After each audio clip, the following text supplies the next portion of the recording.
Hello, my lovely beans. This is your captain speaking, Sunny Tako. Today we are continuing our fishing boat journey, fishing for lovely husbandos in this Otome game called Cinderella Phenomenon. Last time we left off towards the end of chapter 1, and we're just gonna resume where we left off. I believe we still have one more character to introduce, and then we'll get to the selection process. So let's begin. The beautiful lady says, "May I join you?"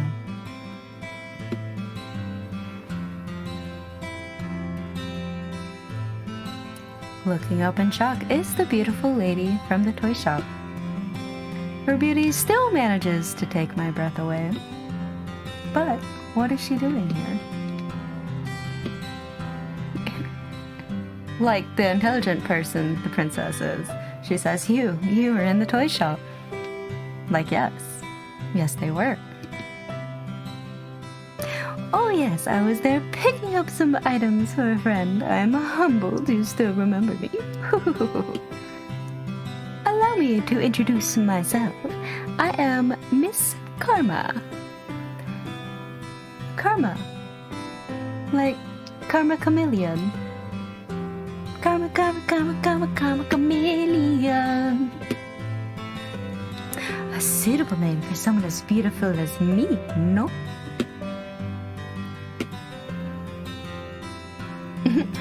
Your narcissism is going to scare the princess away. You should, get that in check. Oh, you're that magician boy. Why, yes, he is. He is the magician boy. Boy. Hit a nerve with that one. Oh, how appropriate. Boy. Call me that one more time, and I'll ruin that pretty face of yours. Oof. We love to see those frenemy dynamics. You would hit a lady? That face says it all.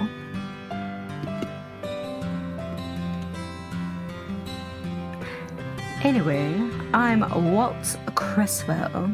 I have the Neverland curse. Yes, we did discuss that last time. Yes, he has the Neverland curse. He is not a boy. He is a man. I think he's the oldest character here, actually, outside of maybe Parfait and Dolora. What about you, princess? What's your fairy tale curse? It's Cinderella. She's Cinderella, except, riches to rags. Does everyone share what their curse is? I mean, I guess so, yeah. We talk about it freely. The whole point is helping each other. I mean, that's fair. That's a fair point. Hard to do that if we keep our fairy tales quiet. Very true. Some people keep their fairy tales a secret, though. Wonder who that could be. Eyes Karma. Very discreetly wink wink. He does not care. Or she does not care. Has anyone managed to break their curse? I've been told that if you have, you've been told, but it sounds like you haven't seen it firsthand. A few, that's not very reassuring. No, it's not. Well, at least the curses can be broken. That's true. And thus optimism. They can be broken. Will they be broken? Do we want them to be broken? That is the question. I cannot particularly say that reassures me either. I mean, if you want to be negative about it. What ails you, darling? Is it your curse? You can talk to us about it. Tell us, what is it? It's Cinderella. Is it not obvious? I have a little laminated enamel glass slipper around my neck. Oh goodness, Cinderella. That explains the nature of your curse, only it's been reversed. Rich is the rags. Yes, I said that earlier. Rich is the rags. That's essentially it. Rich is the rag has to learn to be kind like Cinderella before she can become a princess again. Not helping, Karma. I mean, kind of helping. We're clarifying for the audience. You really are better off ignoring him. He mostly speaks nonsense. Oh ho ho. He. Their pronouns are he. Ho ho ho. He? Question mark? Awkward pause. Big bomb drop there. Yes. Karma's pronouns are he. Princess? It's me, the fairy that we don't trust, the questionable fairy. May I speak with you? I'd like you to meet someone, though I'm sure you already know him quite well. Is it Fritz? We know Fritz. That's literally it. Oh, nope, it's a stepbrother. Bride? So you really are cursed. Yeah. I was the fairy that gave Sebi to Ron. Sebi? The plush has a name? Short for Sebastian. Cute, isn't it? Oh my goodness. Sebi has its own voice. It's possessed. Kill it. Still headcanon that Sebi's natural voice is a Munchkin voice. It's nice to meet you, Princess. Are you here to kill the Wicked Witch? Sebi's voice changes when it greets me. The tone it uses is lower when it speaks for Rod. Perhaps that's what Rod's voice actually sounds like? Question mark? We'll never know. The mermaid's curse. Very direct. That's my curse, because you're clearly confused that I remember you. Yes. Rod has been mute all this time because he is cursed? Question mark? I feel like that was heavily implied, was it not? Did nobody say anything about that in the first one? Does everyone else know? Obviously. Dang. Even the king? My own father? He knows as well, yes. Everyone but you. Because who cares what you have to know? Who cares what you think about me being cursed, right? I'm the only one you never told. I didn't think you'd particularly care. He's not wrong. She really wouldn't have. Yep, see? He's not wrong. She knows it. We all know it. I still cannot believe I did not know. I mean, again, I thought it was obvious. Oh, left out. Once again, why does nobody care about me, the crown princess? What are you doing here? I've been trying to help Rod with his curse. That's why he comes. I don't even want... He doesn't even want his curse lifted. He's just like, I'm just here to have a good time. And now my safe space is now defiled by the crown princess as well. All good things. I only came to see that you were truly cursed. You know, see it with my own eyes, laugh at you if necessary. go about my merry way without it. What a shocker. Woke up one day and you weren't in the palace. Huh. And no one remembered you. Even bigger surprise. It's been days since I was cursed. Days. Not even a whole week yet, just days, plural. How are things? Oof, livelier. Happier. Never seen my family happier than they are now. Wow, straight to the heart with that one. Oof. Big old facts getting sent my way. I'd say it's a good thing you aren't a princess anymore. Boy Rodish, just straight savage.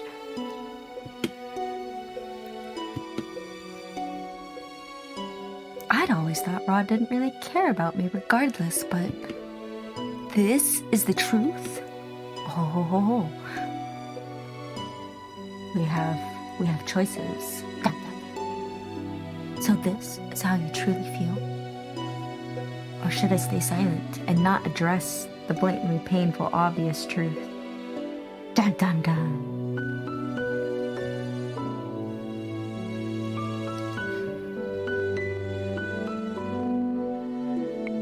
Let's do it. Let's talk about it. Is this how you truly feel?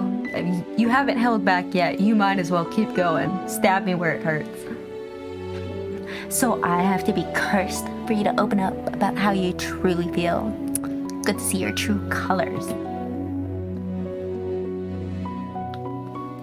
Only reason I didn't say anything, Emmeline didn't want me to. So you should have her to thank. You know what? I don't believe you. I don't believe that Miss Emmeline's stepsister was nice all along. I don't believe it. I'm happier too, you know, just in case you were wondering. I don't have to pretend to like you anymore. That's fair. Pretending to like people is exhausting. I should know. I work at customer service. I'm going to return to the palace now. I've said my piece. I see that you're here. Miserable. Peace out. I'm gone and they're all happier. Wow. Maybe I should have just died. No, your existence has just been erased. They don't know you. They've never known you. That doesn't mean they're happy without you. Debatable. I think it's pretty clear that yes, they are happy without me because they've never known me. Why did you bring me here? The people in the margin, they hate me. I shouldn't have left you alone in there for everyone to stare and call you names and treat you like an outcast, even though that's how you've always treated us.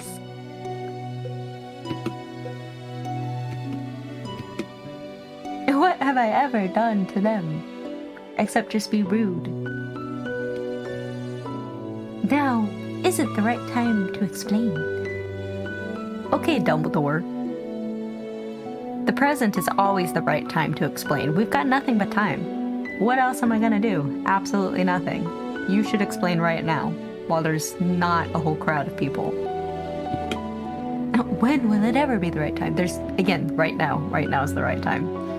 If you're looking for a right time, it's never actually gonna come. The present, the current present. Anytime you have a moment alone with a person and you need to tell them something, that is the time to tell them. So many things have already happened to you. I need you to be patient, Harry. Dumbledore will tell you when the time is right. Like right before you're set to go to wizarding school. You're a wizard, Harry.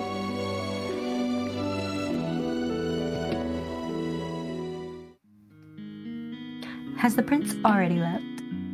Why, yes, he has. Princess, we'll talk about this later. For now, you must focus on breaking your curse. And then I'll give you important information that you should probably already know. Maybe, eventually. Did I miss something? No. Except, yeah, kinda did.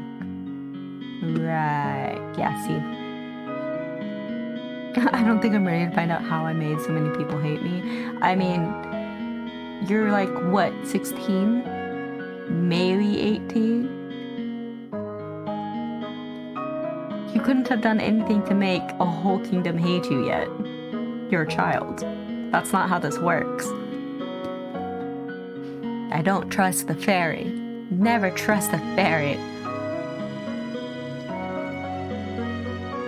I think it's time we get down to business. What should we do with her? Chain her? Arrest her? Blind her with pepper spray? What are you talking about? Why, you, of course, duh. You've got nowhere to go, right? We've got to do something with you. We can't just wander the streets again without shoes, like a crazy person. I look back to the days spent on the streets and shiver. Days? Plural? I don't think we were on the street for more than a full day. I think it was about a 24-hour time period, and then we were rescued because we passed out from hunger. I will do anything if I don't have to do that again. Why, the princess can stay here at the margin, of course, with all of the other people that hate her. Nothing could possibly go wrong there. I'd almost forgotten what hope felt like. I can stay? But you'll have to work in exchange for a room. Celebrated too soon, yes. Oh, what? Me, a princess? Work? Nonsense. Never lifted a finger in my life. Do you see my hands? They are perfectly delicate and soft and manicured. They have little strawberries on them. True story. I do have strawberry nails right now. Magic has its limitations, just like anything else. Money doesn't appear out of thin air, not even for a fairy. Sounds debatable. Pretty sure that fairy dust is gold colored. I feel like you could actually conjure things out of thin air and people would pay for that, thus money appearing out of thin air. Just a thought. The margin doesn't attract many customers, since, only cursed people and a few others that support cursed people can enter here. Yeah, I imagine business is not doing well, especially if you're just letting people come in and stay and chit-chat and figure things out. I sell potions here, but I have hungry mouths to feed and funds are tight. I thought fairies lived in luxury. Oof. Are you broke? Savage. She just came out and said it. Are you broke?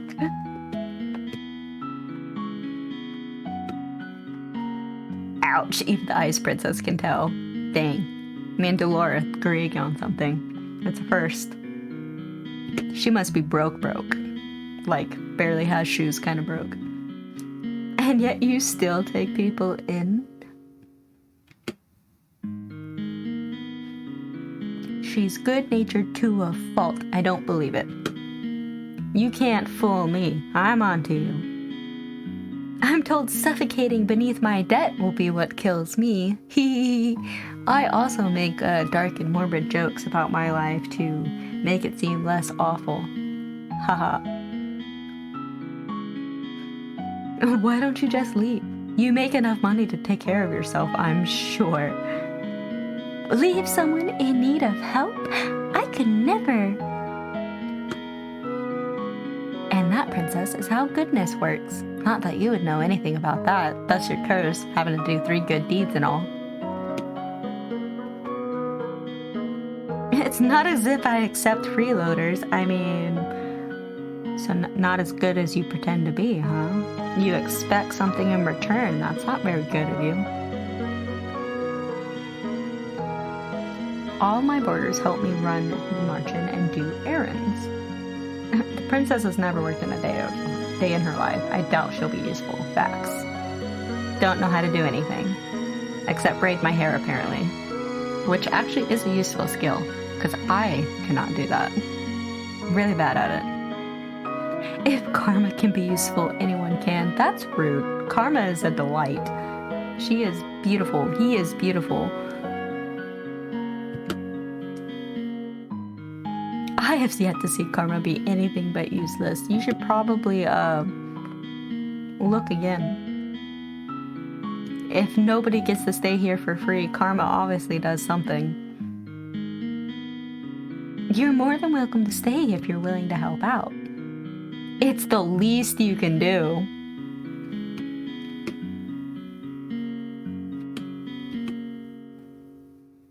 Do I even have a choice? I mean, there's always a choice. It's not much of a choice when the choice is basically coercion, where it's like, do this or die.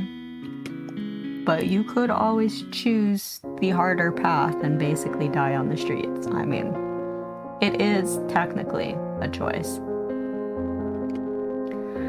I toss and turn in bed, unable to fall asleep. The mattress is hard, the sheets are itchy, nothing at all like the bed I had in the palace. Well, no, that was a luxury designed bed that probably cost more than this whole establishment. At least it's an actual mattress. I've slept on a bed that did not have a mattress. It was just the wooden frame. Now that's a hard bed to sleep on. I miss my dolls. Your dolls. You only miss your dolls and your bed and shoes and probably good food too. I mean, come on, your dolls. Lady Parfait! Lady Parfait! What is going on? There's a ruckus outside. Let's investigate. Waltz, Jurian, and Garland are all sitting on the settee, looking anxious. They have settees. This is a fine establishment. Sorry, did we wake you? No, but the noises Garland was making would have woken the dead, so I mean, yeah, technically you did wake me. But then again, I wasn't asleep, so I guess you didn't technically wake me. We found an injured man while we were doing our rounds. We brought him here. An injured man? Wait, why were you outside? It's like 1 a.m. Nothing you need to worry about. I mean, that sounds dodgy, ma'am. Lady Parfait and Anise are tending to the man now. These people, they will just help anyone they find on the streets? What if this man is dangerous? I mean, those are important questions, actually. I guess that's something you could assess after helping them, but like, you should probably post a guard or something. Do you think the witches got to him? It's possible. We'll have to find out when he wakes up. Yes, you should probably like quarantine him and investigate him when he wakes up. On the off chance, he's dangerous. What if he himself is a witch? We don't know that. The next day, Parfait reveals that the man only suffered minor head injuries. She expects him to wake soon. I look at the tray of food in my hands. I was asked to bring it up. I would never have been asked to do this in the past. How dare they bring food to someone else like I'm a peasant? Goodness, what's the poor tray done to you to deserve that look? That look of hatred and disdain that I'm carrying it with my delicate hands? The tray technically didn't do anything, but the fact that I have to hold it is awful. The princess doing something nice for someone? How odd. What do you want, Delora? Well, I have to ask the man something. He could be dangerous, like you said. But seeing as you're being good enough to deliver breakfast, I thought I'd just tag along with you. Watch you hold that tray. If you're going, just bring the tray up. No, you are not in any position to delegate to me, miss. I am going to watch you hold that tray and laugh at you. The guest must be famished.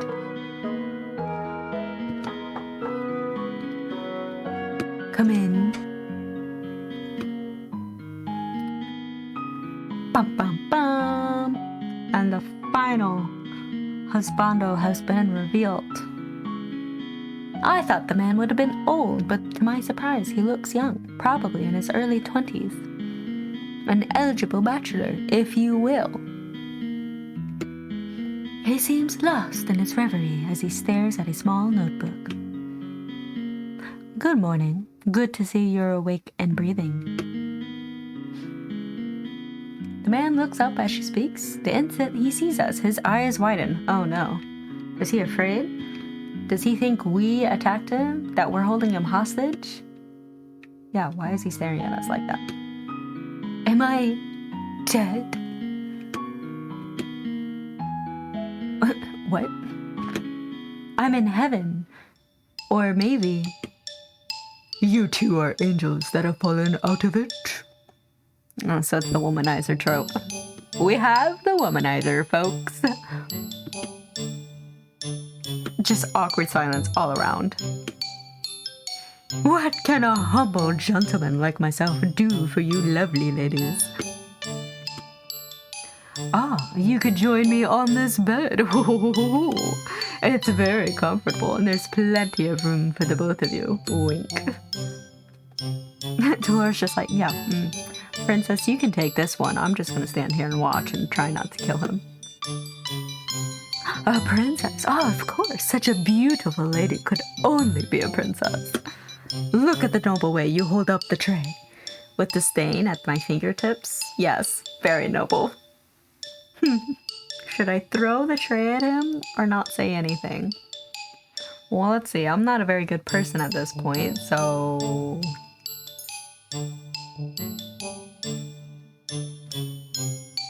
Holy bucket. Throw the tray at him. Let's go. Can I throw the tray at him? Oh, we're not just gonna do it. We're gonna ask permission first. The Lord's like, I'm tempted to let you, but probably not.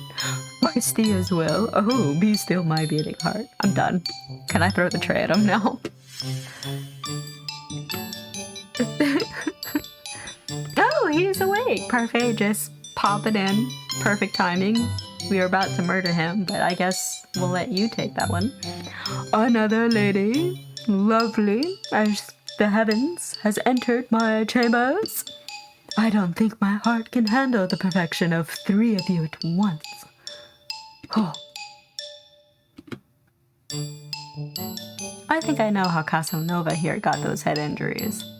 I'm with you, Delora. I think so. Even Parfait is like, maybe I shouldn't have healed him. Some lady decided she'd had enough of his rubbish and wanted to punish him. I kind of want to punish him myself. Not in a good kind of way either. Like, let's contribute to those head injuries. Patience, Delora. He may not be in the right state of mind right now. I don't think he was in the right state of mind before his injury either. He did take injuries to the head after all. He finally stops just to look at me. He narrows his eyes and stares so hard, I almost want to slap him. Almost? You didn't want to slap him before? What? Why are you staring at me? Quit it. It's creepy. You're familiar. But no, it's impossible. Aren't you the crown princess? What are you doing here? In this not as regal place. If he knows, then he's cursed. Well, he's definitely not a witch or a fairy, so yes. He recognizes the Ice Princess and therefore must be cursed. What is your name, good sir? I don't know if good sir is the correct way to address him, but sure. I would answer any questions you ask of me, madame, but I don't remember anything but my name. All I know is the world around me and this notebook in my hand. Yeah, I know everything about Angiel, and yet I don't know the first thing about myself. Not my name, not my parents' name, how I was born, where I'm from, or anything. What's my favorite color? I don't know. All I know is I have the Rumpelstiltskin curse. My name is what? Rumpelstiltskin. Is that a fairy tale? Always asking the dumb questions here, because, you know, Mother did not allow me to read fairy tales. Do you remember how to break it? Do you remember how to break your curse at least? Anything, something, please? From what I remember, I need to somehow collect 3 memories and get them to appear in this journal as entries, Legend of Zelda style.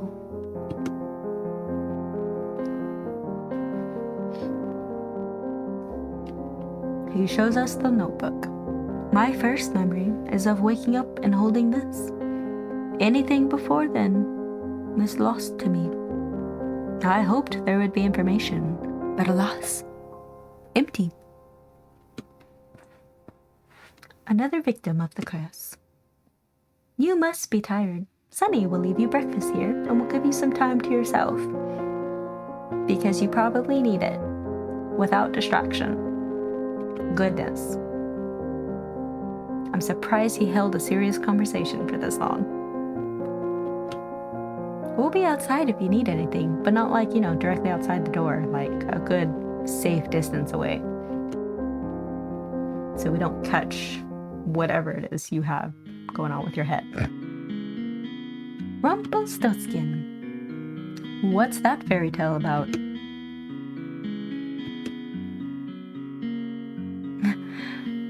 Delora does not do a good job of hiding her laughter.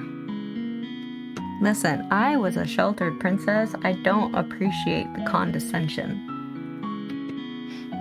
Mother burned the fairy tales in the palace before I got the chance to read all of them.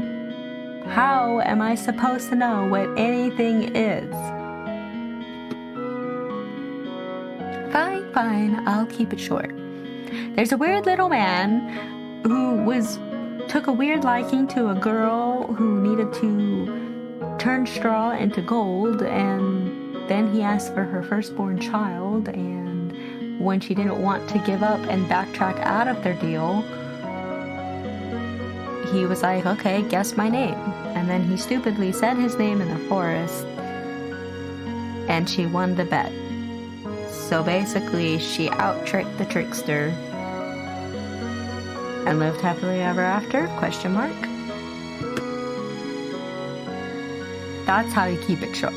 I bet you anything this is not going to be short. It's probably going to be like the full fairy tale. Once upon a time, there was a girl that was said to be able to spin straw into gold.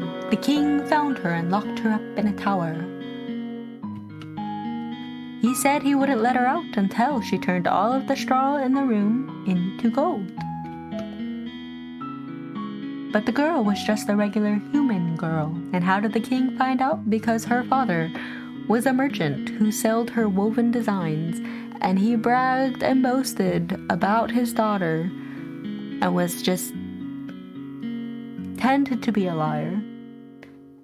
And he boasted so far-fetchedly as to say that not only was his daughter skilled with weaving, but she could do anything. She could even weave straw into gold. And rumors circulated and escalated until the king found out. And the king was a greedy king. And he was like, yes, I want that. I want a whole silo of straw turned into gold, and we will be a rich kingdom. But the girl was just a regular human girl. She knew she would never be able to turn the straw into gold and feared that she would be locked up forever. That was when an odd little man appeared before her and offered to do the job for her if she gave him something in return. The first night, she gave him her necklace. The man spent the rest of the night spinning the straw into gold, like it was nothing, like it was the easiest trick in the book. However, the girl was not released. No, the second night, she was given more straw to spin. And the little man appeared once more, because she was crying, because how could she perform such a miraculous feat twice in one day, in one lifetime?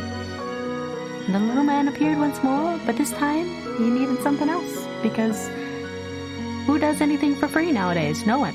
So she gave him her ring, her 2 possessions in life, a ring and a necklace, all that's left of her mother.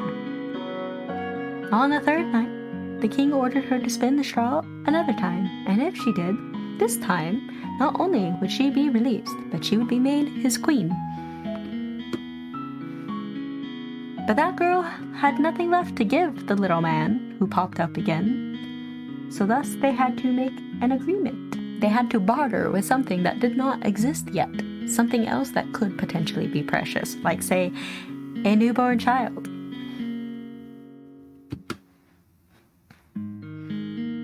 Parfait like, I personally never understood why the girl would want to marry the king in the first place. This fairy tale makes it quite clear that it's not about what the girl wants. The whole thing is coercion. It's spin the straw into gold or die, and then it's spin the straw into gold and become queen or die. I believe in the original, it wasn't just she would never be released. It was she would straight up be beheaded. Like, she would be executed for lies. It wasn't even her lie. It was her father's lie. Her father doomed her. Hush, I'm trying to tell a story here, Parfait. Years passed, and the queen finally gave birth to her first child. A healthy, beautiful baby with golden hair. Oh wait, that's Rapunzel. That night, the odd little man returned and demanded his due. But the queen didn't want to give up her child. She just spent 9 months of hell bringing the child to fruition, bearing it, carrying it, going with the hormonal changes, the stretch marks, the weight gain. Who would want to go through an entire thing of labor and then just give up their child? I mean, I know people do that, but it's wild to me. The man then said that he wouldn't take the child if the queen was able to guess his name in 3 days, but only because she begged and screamed and cried and just pleaded with him to please let her keep the baby. The man's name was Rumpelstiltskin. Did she guess it? Well, yes, of course, obviously.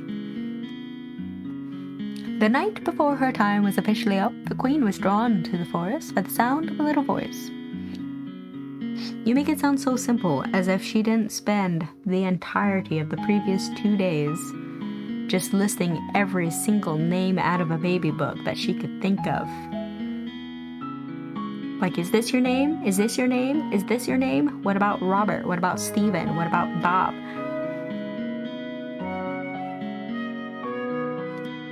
And none of those names are correct, and she just was probably frazzled and stressed and just needed to get some fresh air and take a walk outside because she obviously was not going to get any sleep the night before. So she just stumbled upon this forest and happened to hear him singing, and he was gloating like a buffoon around a campfire, singing a little song about his real name and how no one in the entirety of history would ever guess it because it was something so ridiculous. Rumpelstiltskin. He does not sound particularly smart.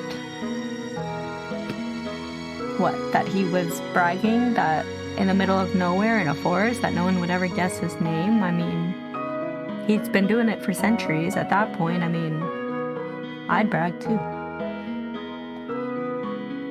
Sometimes I wonder how Hans was able to come up with such tall tales, as if people don't really do this sort of thing in real life.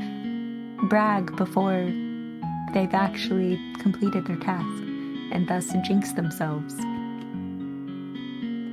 Well, the margin is opening soon. I expect another busy day.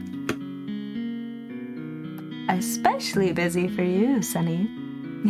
You have to start coming up with good deeds, and you have to put in some work around here, because if you're gonna stay, you know, you've gotta work.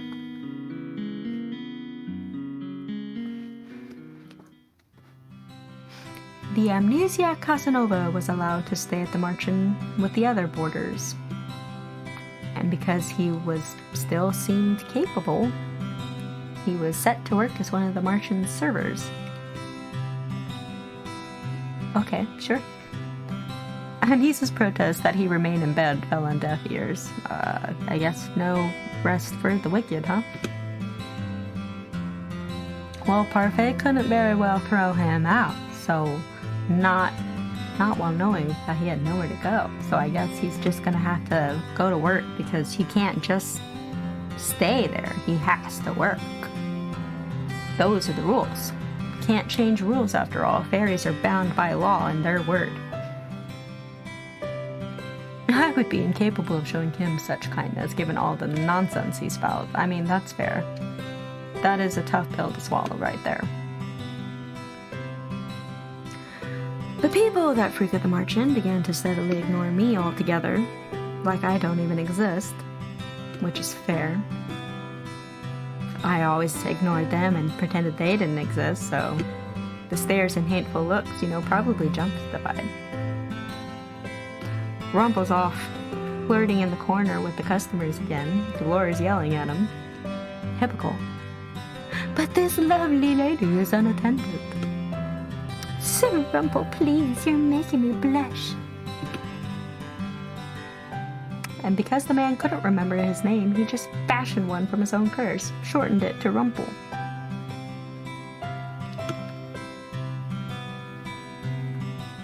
Rumple might be, the mint liqueur. I think it suits him. I guess, if you say so. I will never understand Parfait. This amorous waste of space is about as useful as Karma. First of all, that's rude. Pretty sure Karma is more useful than Rumple at this point. I've returned! Speak of the devil. Did you miss me, darling? Karma had left abruptly yesterday, saying that she had something very important to take care of. Pronouns just get tossed all over the place, like, is she a she, is she a he, do they like both?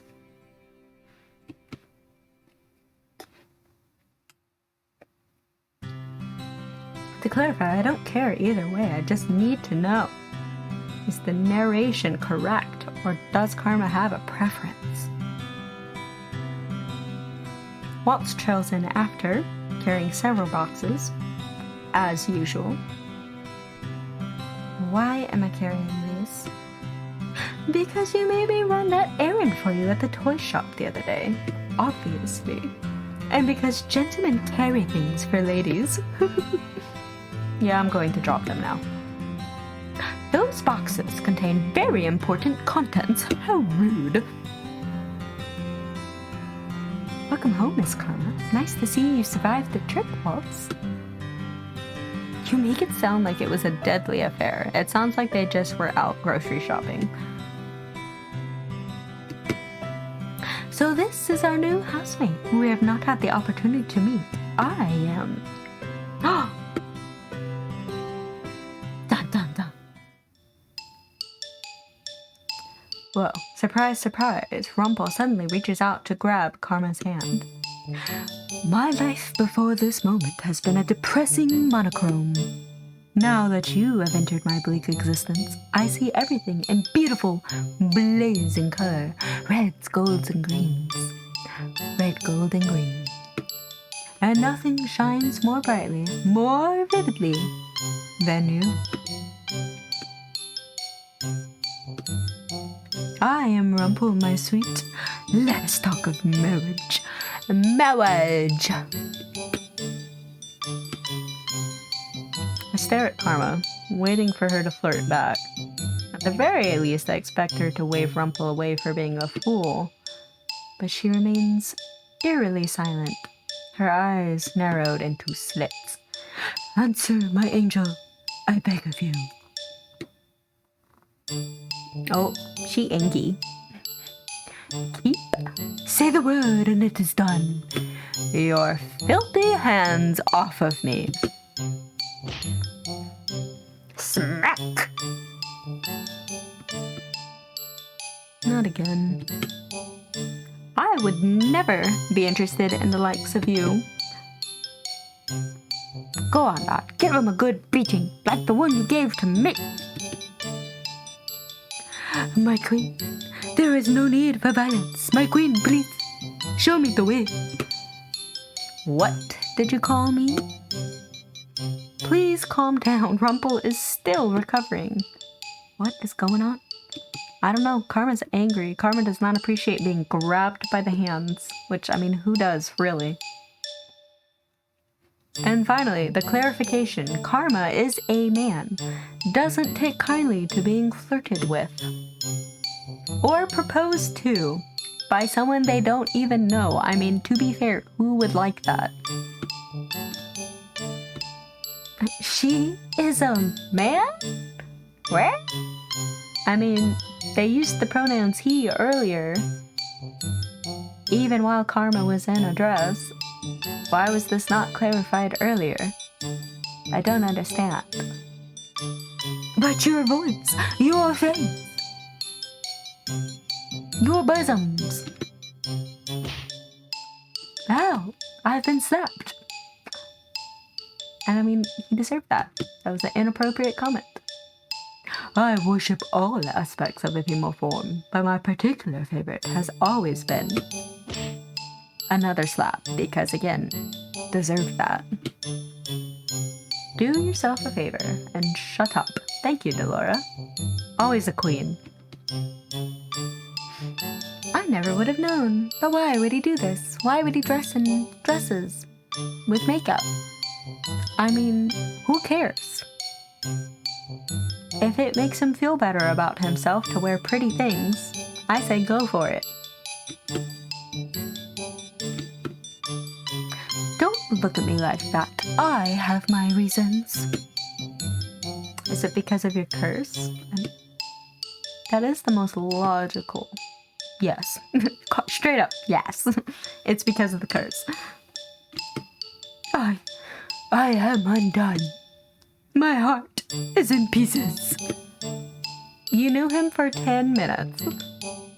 For those that can hear the music of their heart, like I, it takes only a look to fall madly, irretrievably in love. I can't take Rumple seriously. I must leave. My heart will need time to heal. Again, all of 10 minutes, if that. Being ridiculous. The margin attracts all sorts, doesn't it? Why, yes, Waltz, yes it does. That one is entirely Parfait's fault. I'm inclined to agree with Delora. I mean, Parfait just lets anyone into this place.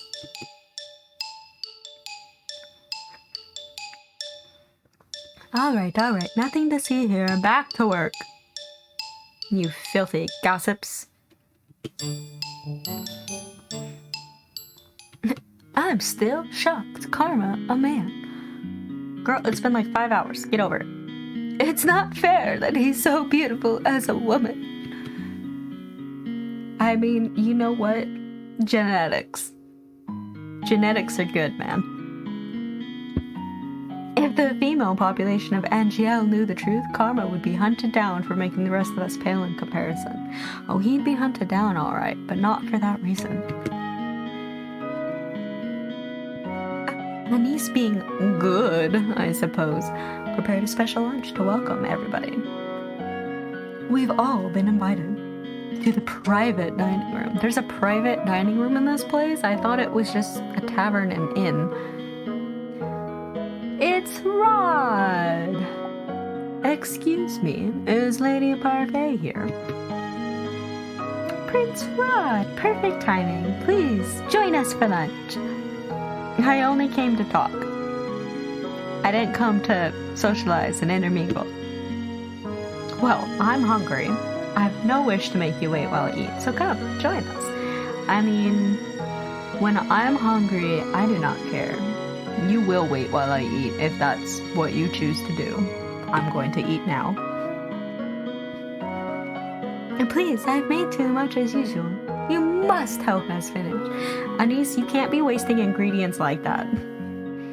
We are on a tight budget. You need to portion control that food. Very well. A cursed princess and a cursed prince. What an eccentric collection of friends you have, Lady Parfait. Well, I wouldn't say they were eccentric necessarily. I would. Have you met this group? Everyone's eccentric. You're the most eccentric one here, Rumpel. I don't necessarily know if I agree with that specific statement. Some pretty crazy people at this place. Meanwhile, me, the princess, crown princess, hello, remember me? I'm the main character. I am uncomfortable around so many people. I am sitting here silently because, yeah. Even when Mother was alive, I had all my meals alone, since my parents were always too busy to sit down for meals with me. That's just sad. I mean, I get socially awkward and find it hard to eat with a whole bunch of people, but dang. But somehow, the atmosphere here is lively and friendly, even though I barely know anyone. Not nearly as quiet and awkward as the meals at the palace, but still awkward because, again, I don't know anyone. Anise is like, something wrong? Excuse me. You've barely touched your food. Don't you like it? Did I not do good enough? Did I not put enough seasoning in it, Your Highness? Please, don't fire me again, even though I don't remember being fired the first time. Dolores said this was one of your favorites. It's pork chops. Did I not put enough honey glaze on the pork? I'm just not used to eating with company, that's all. Calm down. I say that sharing a meal brings the family closer together. Julian's like, Garland, don't meddle.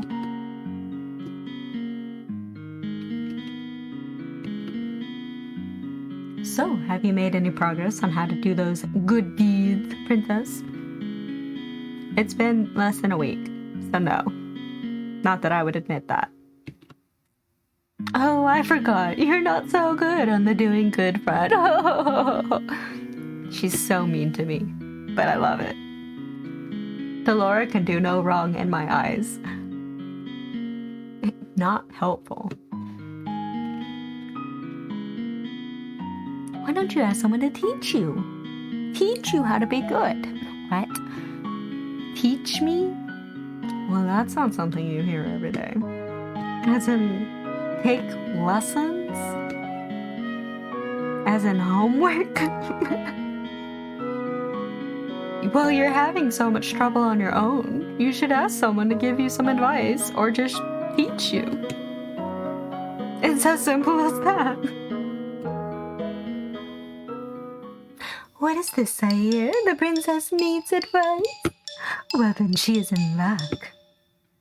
I happen to give the most excellent advice. And believe me when I say I can teach almost anything. Wink. The princess is indeed lucky, as I am available for teaching duties as well. No doubt I'd be the better choice, as I don't go about deceiving the world. Excuse me? Attention! Karma and Rumpel. Enemies. In life and in love. From one-sided flirting to bitter enemies. All in the span of a few hours. Crazy how that works. The man broke my heart. Again, you knew him for 10 minutes. Anyway, I'd be happy to help you in any way I can, Princess. Waltz, you're just such a cinnamon roll. I love you. And I'm sure your stepbrother would be happy to help as well. Rod's just like, thanks for volunteering me.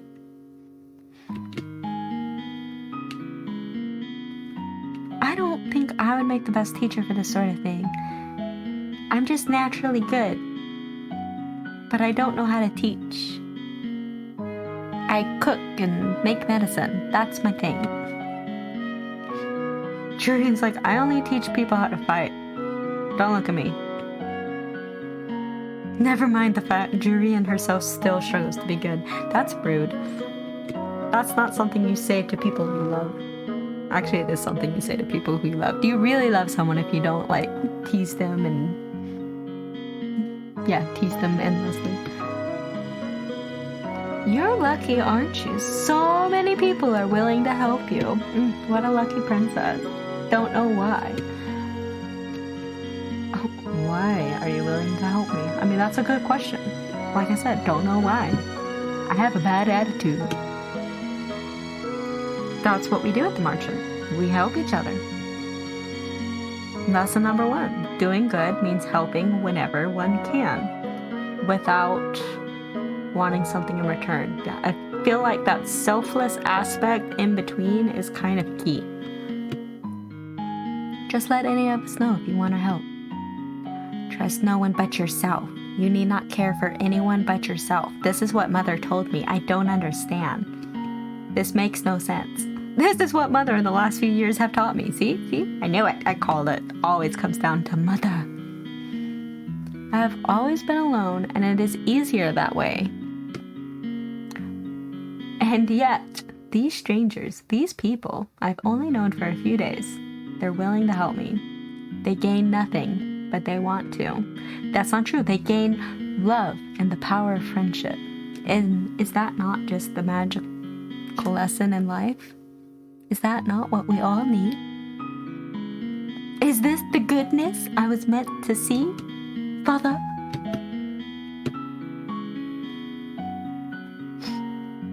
How can I even begin to trust and care for others when I have forgotten how to do so? That is the question. I'm slowly beginning to understand what I must do. Burn the whole kingdom to the ground. Start over fresh. New rule. New regime. Let's go. Oh, not the lesson we're learning here? Okay. Whoa, chapter 2.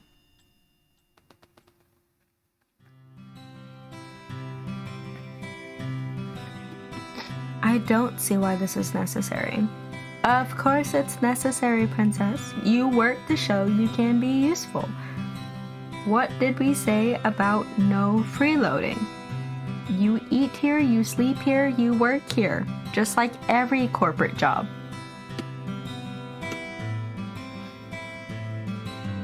For the last half hour, Parfait and Delora have been debating what chores they want to give me. I can't believe they're seriously going to make me work like a commoner, like a filthy peasant. Don't they know I am the crown princess? Rude. The audacity. See? No freeloaders. No freeloaders at the Martian, remember? You can't pull the princess card anymore because you're a homeless peasant. No one remembers you're the princess except for the people who remember you're a princess. Being demoted to a homeless peasant is not my fault. If you think about it, it was kind of me to demote you. In what world? In what world is it kind to just take away someone's home and livelihood?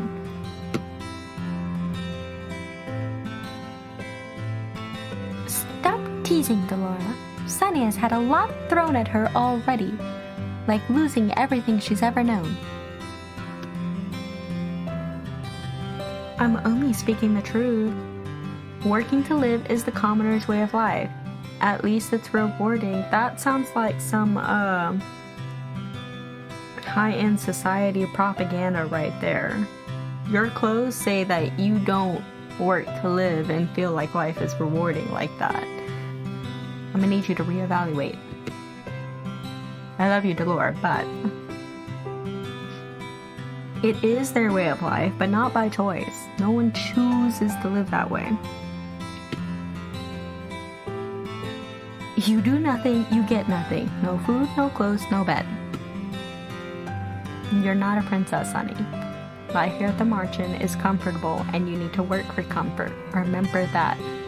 You don't just get handed things anymore when you're a peasant. What you do is your choice, though. Do I even have a choice? Yeah, we discussed this earlier. You technically have a choice. Not really, no. But yeah, when it's coercion and the option is this or death, it's not really a choice. How about cooking? You could cook. No way she'd burn a salad. Ouch. probably true, but ouch. A receptionist with her people skills? Then we'd lose all of our customers, yeah. Have you seen her resting face? That's probably true. Dang. Even the overly nice fairy is like, yeah, probably. Maybe not. That was bad on me. My bad. I'm right here, you know. They're like, yeah, we know. That's why we're discussing this. Do you have any useful skills? I can braid my hair. I know how to dress myself. Haha. I was a princess. I had servants who did literally everything for me. How am I expected to best possess skills for things I have never done? I mean, a fair point, but at the same time, what's a hobby? Question mark. Aha! I know the perfect job for Cinderella. Sweep the floors. Oh, it's got a little bow on it. Sunny will be in charge of sweeping the floors. What? Excuse you? Sweeping? Even she should be able to do that. I mean, I could sweep floors at like 7 years old, so I would hope so. I refuse. But look, I put a cute ribbon on it just for you. It's your very own special broom. Yeah, that didn't sound condescending at all. A princess does not clean. We're not a princess anymore. Bibbidi bobbidi boo. The broom controls you. I am pulled helplessly along as the things begin to sweep the floors. The broom is like glued to my hand. I can't pull it away. Yeah, see? May as well be glued to the broom. They do not budge. What have you done? Magic. She did the magic. You should be thanking me. I'm helping you with your duties. Isn't this a little too much? I mean, it is a little extra. You could have just spent like 5 minutes teaching me how to sweep. She's learning useful new skills. Mr. Broom will teach her everything she needs to know. Poor Mr. Broom. If the floor's dirty, Mr. Broom will come to life and start sweeping.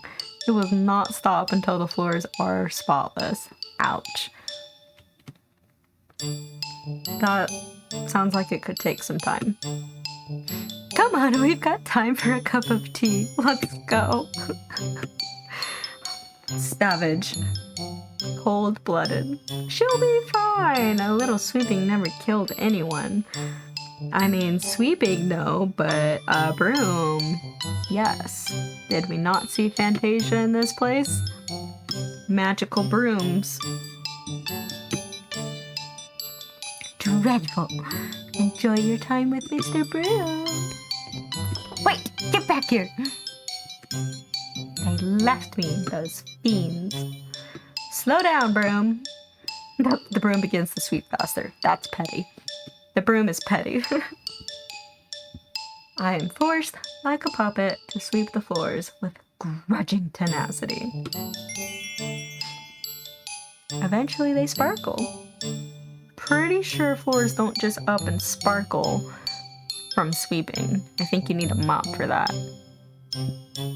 I can barely catch my breath after that. Princess, you need to do some exercise. If sweeping wears you out like that, you gotta get out more. But look at its little face! The broom is so pleased with itself. Cute. Oh, princess! Parfait sent me to check. Oh, how lovely! It's so clean I can see my reflection on the floorboards. I'm impressed. Don't even think about stepping into this room with your dirty shoes. Honestly, after I've deep cleaned a place, I get the same way. Like, Get out of here. This place is staying super spotless for at least overnight. Goodness, I didn't know princesses could be such terrifying creatures. You are aware that the margin is opening soon, yes? The floor isn't going to stay clean forever. I'm sorry. I polished the floor to sparkling cleanliness before open? Before disaster strikes? That means I gotta sweep it again in a few hours? Then do not open the margin. I mean, moon.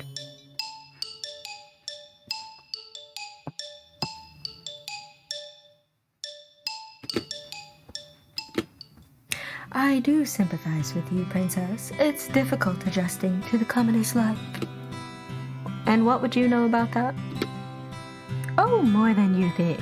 I mean, girl has a golden jewelry and a fancy dress. Or dude has a golden jewelry and fancy dress. Clearly, they are nobility. What did you say? Oh, did I let that slip? Oh, that was my mistake. Pretend you heard nothing. Just like you pretended you heard nothing when the pronoun he was that slip, and then it was revealed I was a man. And only then did you start using his. Karma just smiles, his eyes gleaming with playful mischief. Definitely hiding something. Yep, definitely hiding something.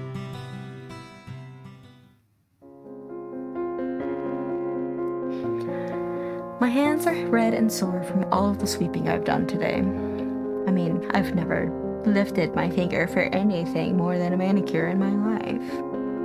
I'm sure I have splinters everywhere. I remember the salve Anise offered me when I first woke up in my room. Surely that will help somewhat. I apply it to my hands and find, to my surprise, that yes, it does help. It's very effective. Imagine that. A salve meant to heal damaged skin actually helped heal damaged skin. What a concept. Most of the redness quickly fades along with the pain. Is this what my life will be like if I don't break the curse? Forced to work day in and day out? Why, yes, that is what life is like when you are not born into riches. Yep. I cannot let this stay as they are. I cannot let this stand. Unacceptable. I must act. I lay down to rest. I must act. After a good night's sleep. I also say yes tomorrow. I will act tomorrow. Tiredness falls upon me like a heavy, suffocating blanket. I close my eyes and feel myself shift into the darkness of sleep. Despite having slept for hours, I am still tired when I awake.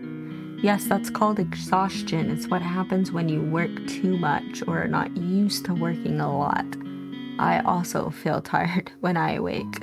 I glance back at my hands and remember the salve's effectiveness. Not a scratch. Amazing. I should ask Anise to make me more of this miracle gel. It's probably made with aloe. It probably won't be the last time I need it. Nope, probably not.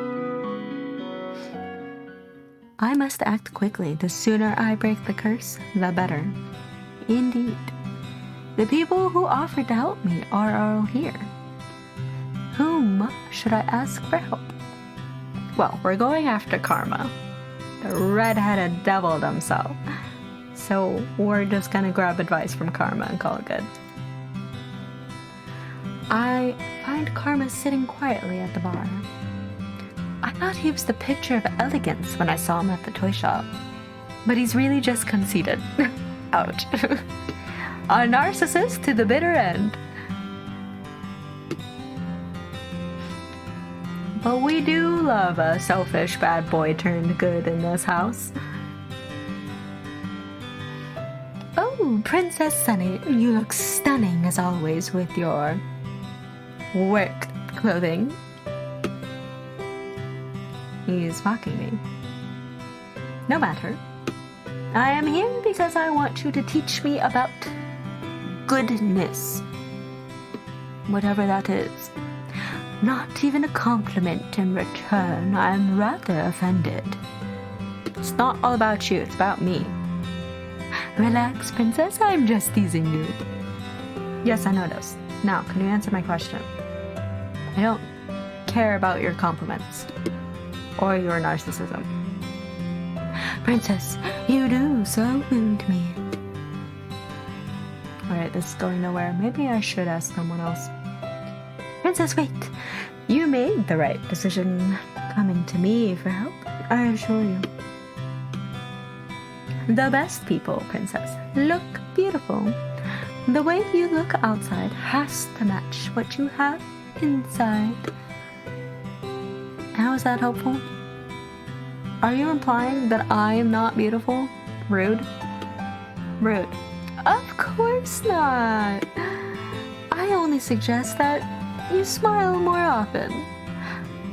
No, we don't tell people to smile more. Ladies, do not let a man tell you, maybe you should smile more, then you'd look prettier. We don't do that here. Smiling will not help me accomplish a good deed. Facts. And smiling has nothing to do with beauty. Debatable. Smiling does typically make you look prettier, but that does not mean you need to smile for men around here. Or women, or anyone that tells you to smile. You should smile because you feel like smiling, because something is genuinely joyful to you.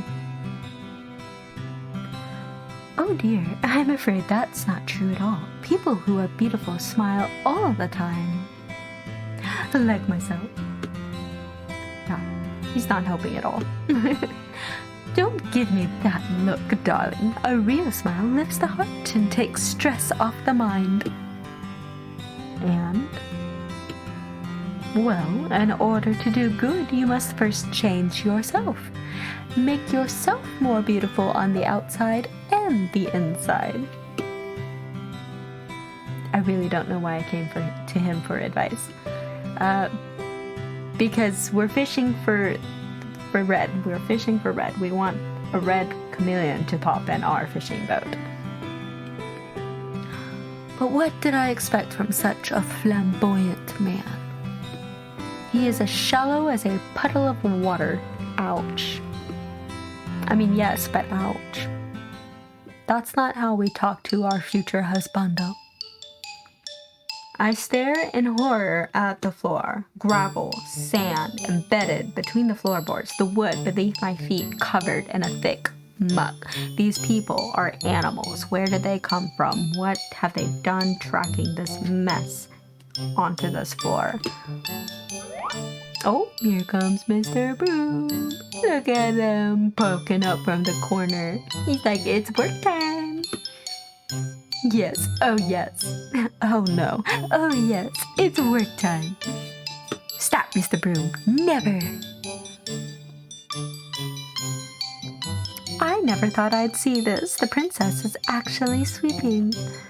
I don't know, I'd say it's more like the broom is sweeping and the princess is just along for the ride. Which, yes, that's correct. The broom is magic and I am just forced to go along with this. Lady Parfait, your orders have arrived. Where should I put them? At the back, please. Thank you. I glare at Garland as he begins to move. You are dirtying the floor. Stop right there. Sorry. He dashes across the floor with long steps in an attempt to leave as few footprints as possible. This was Dolores doing, wasn't it? Is it obvious? Yes. This has a witch having fun written all over it. Absolutely. The broom comes to life, glues the princess to it, and then goes crazy on the floors. What part of this would not be Dolores doing? Is there another witch in the house I don't know about?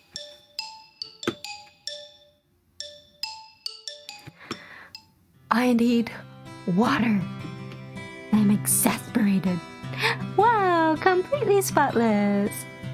You are the worst. Oh, don't talk to Broom that way.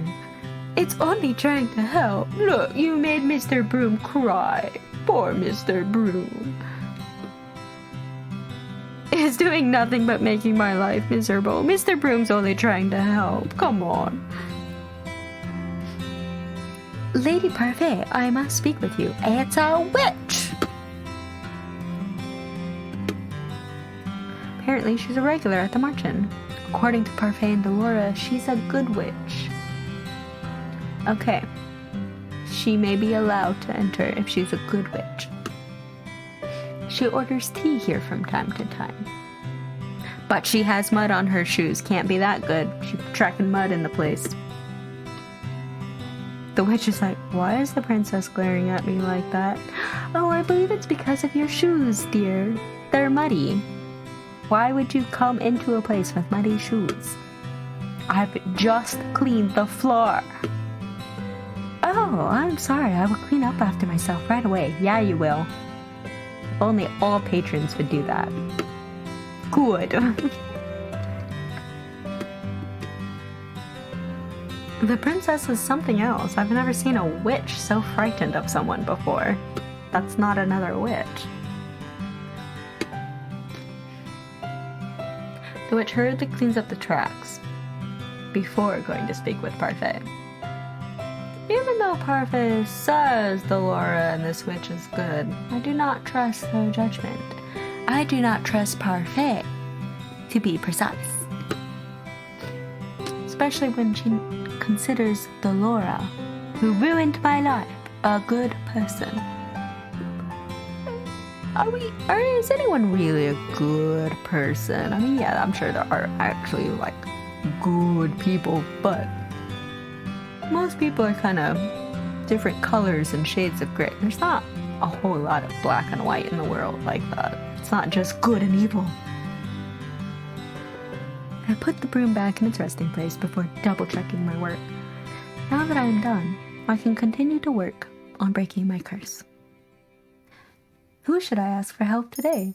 Why, we should ask for Karma again, because why not?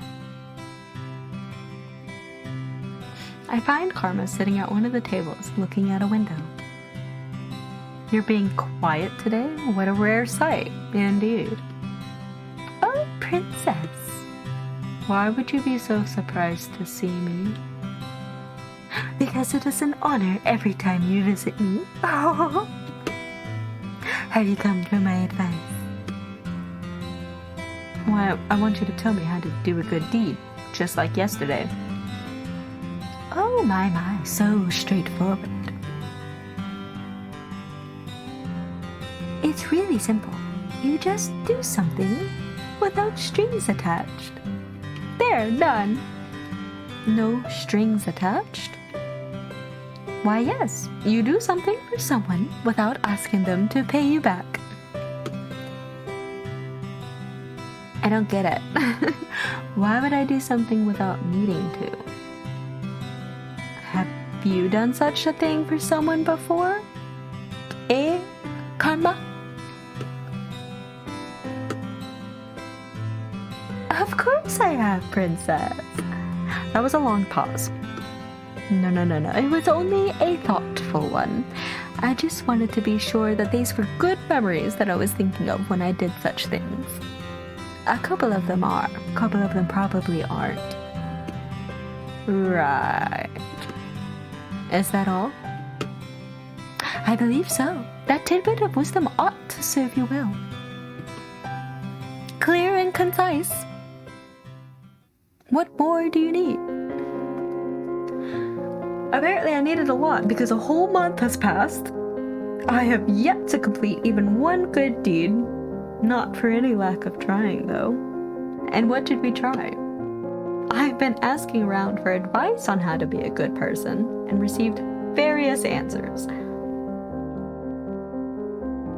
What makes someone good? I'd say being selfless. I think it's important that you consider another person's feelings. Broad is just like patience. You're a good person if you have patience. Heavily debatable. I know a lot of evil people who have all the patience in the world to do their evil schemes. The ability to soothe even the most broken of hearts. Okay, Rumple, calm down. Forget I asked. Yeah. Bravery. Loyalty. You must be beautiful both on the inside and out.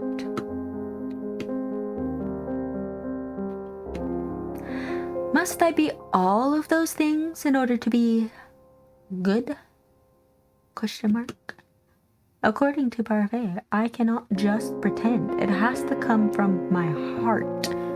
My cold, frozen over heart that knows no love.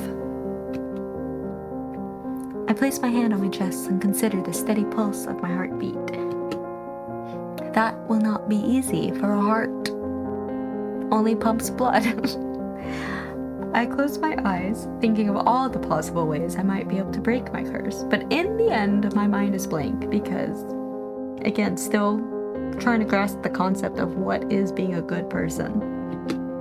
I still don't get it. It's been a month, I don't get it. Mother, help me. What am I supposed to do? Come from the beyond and tell me. A dream? Your personal feelings are nothing but a weakness for others to exploit. That is why you do not show them. You only show them that you are strong. Yes, Mother. You must not let false kindness deceive you. People will use niceties to trick you into exploiting your weak emotions. But you can trust me, Sonny. I will never hurt you. I will never lie to you. I am all you need. I love you, Sonny, my dear flower. I love you, Mother. I love you, flower. I love you more. How are those lessons of yours going? I hope you're not giving anyone a difficult time. I am the only one having a difficult time. Thank you very much, Delora. Have you tried pairing up with someone? Pairing up? Like a date? Some of the people in the tavern pair up to assist each other. Two heads are better than one, as they say. Partners in crime, if you will. It's not a bad idea, but the problem is with her. Savage as always, Delora. I'm here for it. Who's going to volunteer to pair up with the Ice Princess? She has a point. People may not glare at me anymore, but it does not escape me that I'm still disliked. I mean, glaring is a lot of effort. After a month, I would get tired of glaring at someone. At that point, I'd just ignore them. Most of the boarders at the Marchen volunteered to help her, remember? And I haven't heard any of them retract their offers. So yeah, it's like a date. Pairing up like dates. It's only a matter of time before they do. That's rude. Oof. Parfait said, stop it. Stop it, Delora. You're being too rude. It's been a month. You gotta stop this. It's your choice, Princess. Pairing up is only a suggestion. Because, it's been a month and you haven't made any progress on your own, even after asking people for advice. So maybe you probably should. Would pairing up with someone really help me break my curse? I don't know, maybe. It could just be funsies. What if they end up being an annoyance instead? Break up with them. Simple as that. Princess? Excuse me, Princess. It's me, Anise. I'm sorry for disturbing you, but you've just been staring at your tray and the customer's waiting for his order. You should probably take it to them before it gets cold. Delora has me helping Anise today. The Marchen is unexpectedly busy and they cannot keep up with all the customers. So I've been promoted from sweeping duty to server. Stop daydreaming, Sonny. Food doesn't deliver itself. I do not need you to tell me that. Technically, it could deliver itself if you magicked it. If the broom can sweep itself, so can the food. I stretch out on my bed. The stiff mattress does little to soothe my aching muscles. Because again, it's a very hard mattress, but still probably softer than a bed without a mattress. I was on my feet the entire day struggling to keep up with the steady stream of people that came. I have never seen the merchant this busy. Hey, business is finally booming. Maybe Parfait won't be so dang broke anymore. Maybe she can pay off her debts. I roll onto my stomach and bury my face into my pillow. My arms and legs protest the movement. I refuse to live this type of life much longer. I'm just gonna end it with these curtains. I need to break this curse as soon as possible. Why don't you pair up with someone? Pairing up might not be such a bad idea.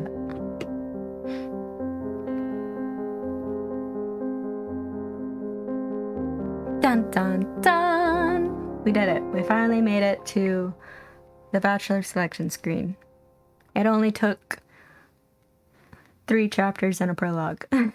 Well, 2 chapters and a prologue? Yeah. Everything after this point is chapter 3, so 3 chapters. With one of those chapters being a prologue. As you can see, Cinnamon Roll, Fritz, and Waltz are locked. You have to complete 2 of the other Bachelor's routes before you can unlock these. The developers over at Dicesuki Games, they recommend a very specific order because the plot tends to include more information and build up depending on what character you choose.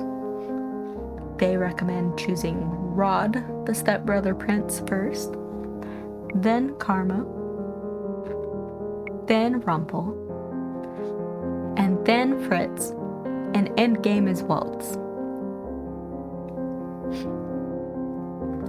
We, of course, are playing Karma's route today, so just enough to give you a sneak peek on what some of the plot is gonna be, because Rod's route is very heavily immersed in the palace, and so you don't get a whole lot of the outside world and its mechanisms.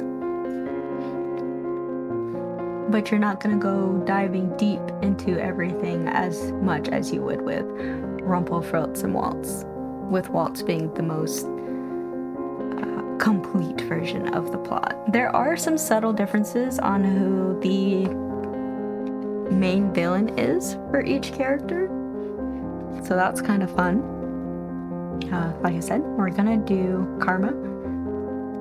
We're gonna do his route, and I'll give you guys a sneak peek of what that's gonna be like, and maybe it'll entice you to play this wonderful game. Chapter 3, Secret Practices.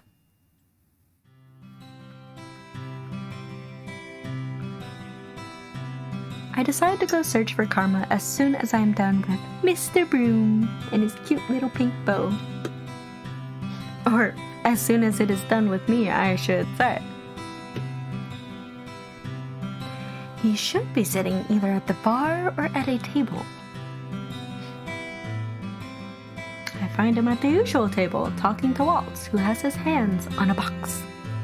What's in the box? Is it a flea? A harmless little flea. Is it a box inside another box? Did it get shipped to the wrong address instead of an address with a hammer waiting for it? Why, if it isn't the princess? Lovely morning, isn't it? It's the same as any other, which is to say that it's morning. Nonsense! Every morning brings new opportunities, right, Waltz? I guess so. Every day there's another chance for a good deed, princess. Right. Sure. No clever comments today, princess. I do so enjoy them. Maybe coming to Karma was a bad idea. No, it's never a bad idea. Karma is hilarious. would love to stay and offer advice, but Walt and I better be off. We do have work to do. You mean that you're going to put me to work as your errand boy carrying a whole bunch of boxes and bags like normal? Word? Parvati asked us to pick up some provisions for the tavern. She asked us, but in the end it will be me carrying everything as usual. You'd make a lady carry everything. I love how Karma just milks that. Like, yes, I'm a man. I identify as a man. But I will pretend to be an elegant noblewoman if it means I don't have to carry boxes and bags. Karma suddenly stops and whirls to look at me with wide eyes. Oh! How would you like to help, Princess? I'm sure this would count as one of your good deeds. I'm pretty sure that's not how this works. Oh, Walt, you're no fun. Helping Karma carry things really doesn't sound pleasant, but if it is a good deed, then sure, I'll go. Truly? Oh my, Walt, it seems I will not be requiring your assistance today. I have another flesh servant who will accompany me. Princess, are you sure? You nearly hurt yourself with a broom and carrying trays. You want to carry boxes and bags. Perhaps this might be considered good. Perhaps I'll finally get to leave this place for the first time since I've been here. I mean, that's fair. If I have not left this place in a month, I would be dying to see anything but these tavern walls. Yes, I am sure. Okay, well, take good care of the princess, Karma. You look so distressed and worried, the poor cinnamon roll. Of course. The princess is in perfectly safe hands with my immaculate manicure. For the rest of the day, Karma takes me to different shops around the town, reading off a long list and giving me the coins to buy things. I notice that the townspeople treat me nicely when the two of us are together. They no longer treat me like some plague, some pest, some evil being amongst their ranks. I do not understand why everyone likes Miss Karma so much, but maybe it is because they do not really know him, which is fair. We stop in the middle of the town and sit at a small cafe on the outskirts to take a break. Miss Karma, still the picture of elegance on the outside. So why do you dress like a woman? Darling, not so loud. People might mistake you for thinking I'm a man, and we can't have that, even though I identify as a man. Why is this even a secret? It's related to my curse. I mentioned that before, didn't I? What was your curse again? I don't think you actually did. Yeah, see, Karma was the only people at the tavern who did not share what his curse was. Is knowing my curse even so important? Well, you know what my curse is, so tell me what yours is. You dragged me around town to help carry your things. It's the least you could do, really. But Princess, those weren't even my things. Well, they weren't mine either, so why aren't you carrying them? Okay, I will tell you, though it is very sad. I do not think a curse is meant to be a happy thing, so... Well, I have the beauty's curse.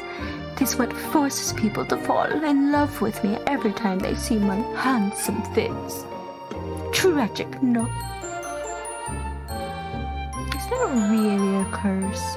It doesn't seem awful at all. Terrible, isn't it? I mean... It doesn't sound that bad, but if he's not exaggerating, then maybe it is. I mean, people just fall madly in love with you and devote their entire beings just by a quick look at your face. Sounds like a hassle. Sounds like a lot of people just being needlessly all up in your Kool-Aid all the time.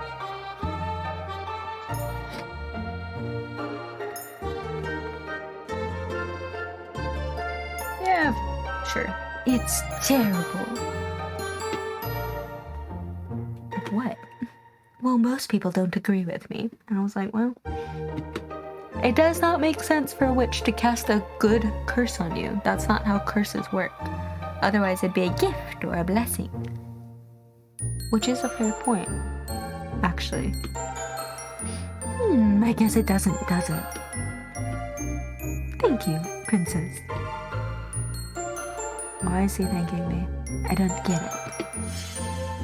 It feels like I am missing something. Not really the entirety of his cloak. But don't people fall in love with you when you are a woman as well? No, princess. That love is admiration or appreciation, sometimes lust.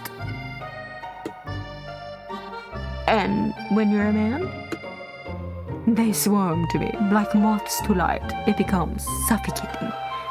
Karma is a K-pop idol, confirmed. Interesting. Dressed as a woman and not a man, it's not as intense. It's almost like how society views you as a person matters or something. Like women aren't worthy of love and are just objectified, I guess. Imagine that. Well, whom does it affect? The curse only affects women. It is a condition of the curse that they be a woman and that I be a man. It's part of the fairy tale. Interesting. What if... I feel like if Karma identified as a woman, or, you know, just chose to be gay. That's not bad. You can't choose to be gay, but... If Karma identified as a woman or was gay, I feel like the curse would be a lot easier. But I suppose that's how the curse works. It's like, oh, you're a narcissistic heterosexual man? Here. Your biggest fantasy. Woman falling at your feet. Now it's a curse. Enjoy. Be careful what you wish for.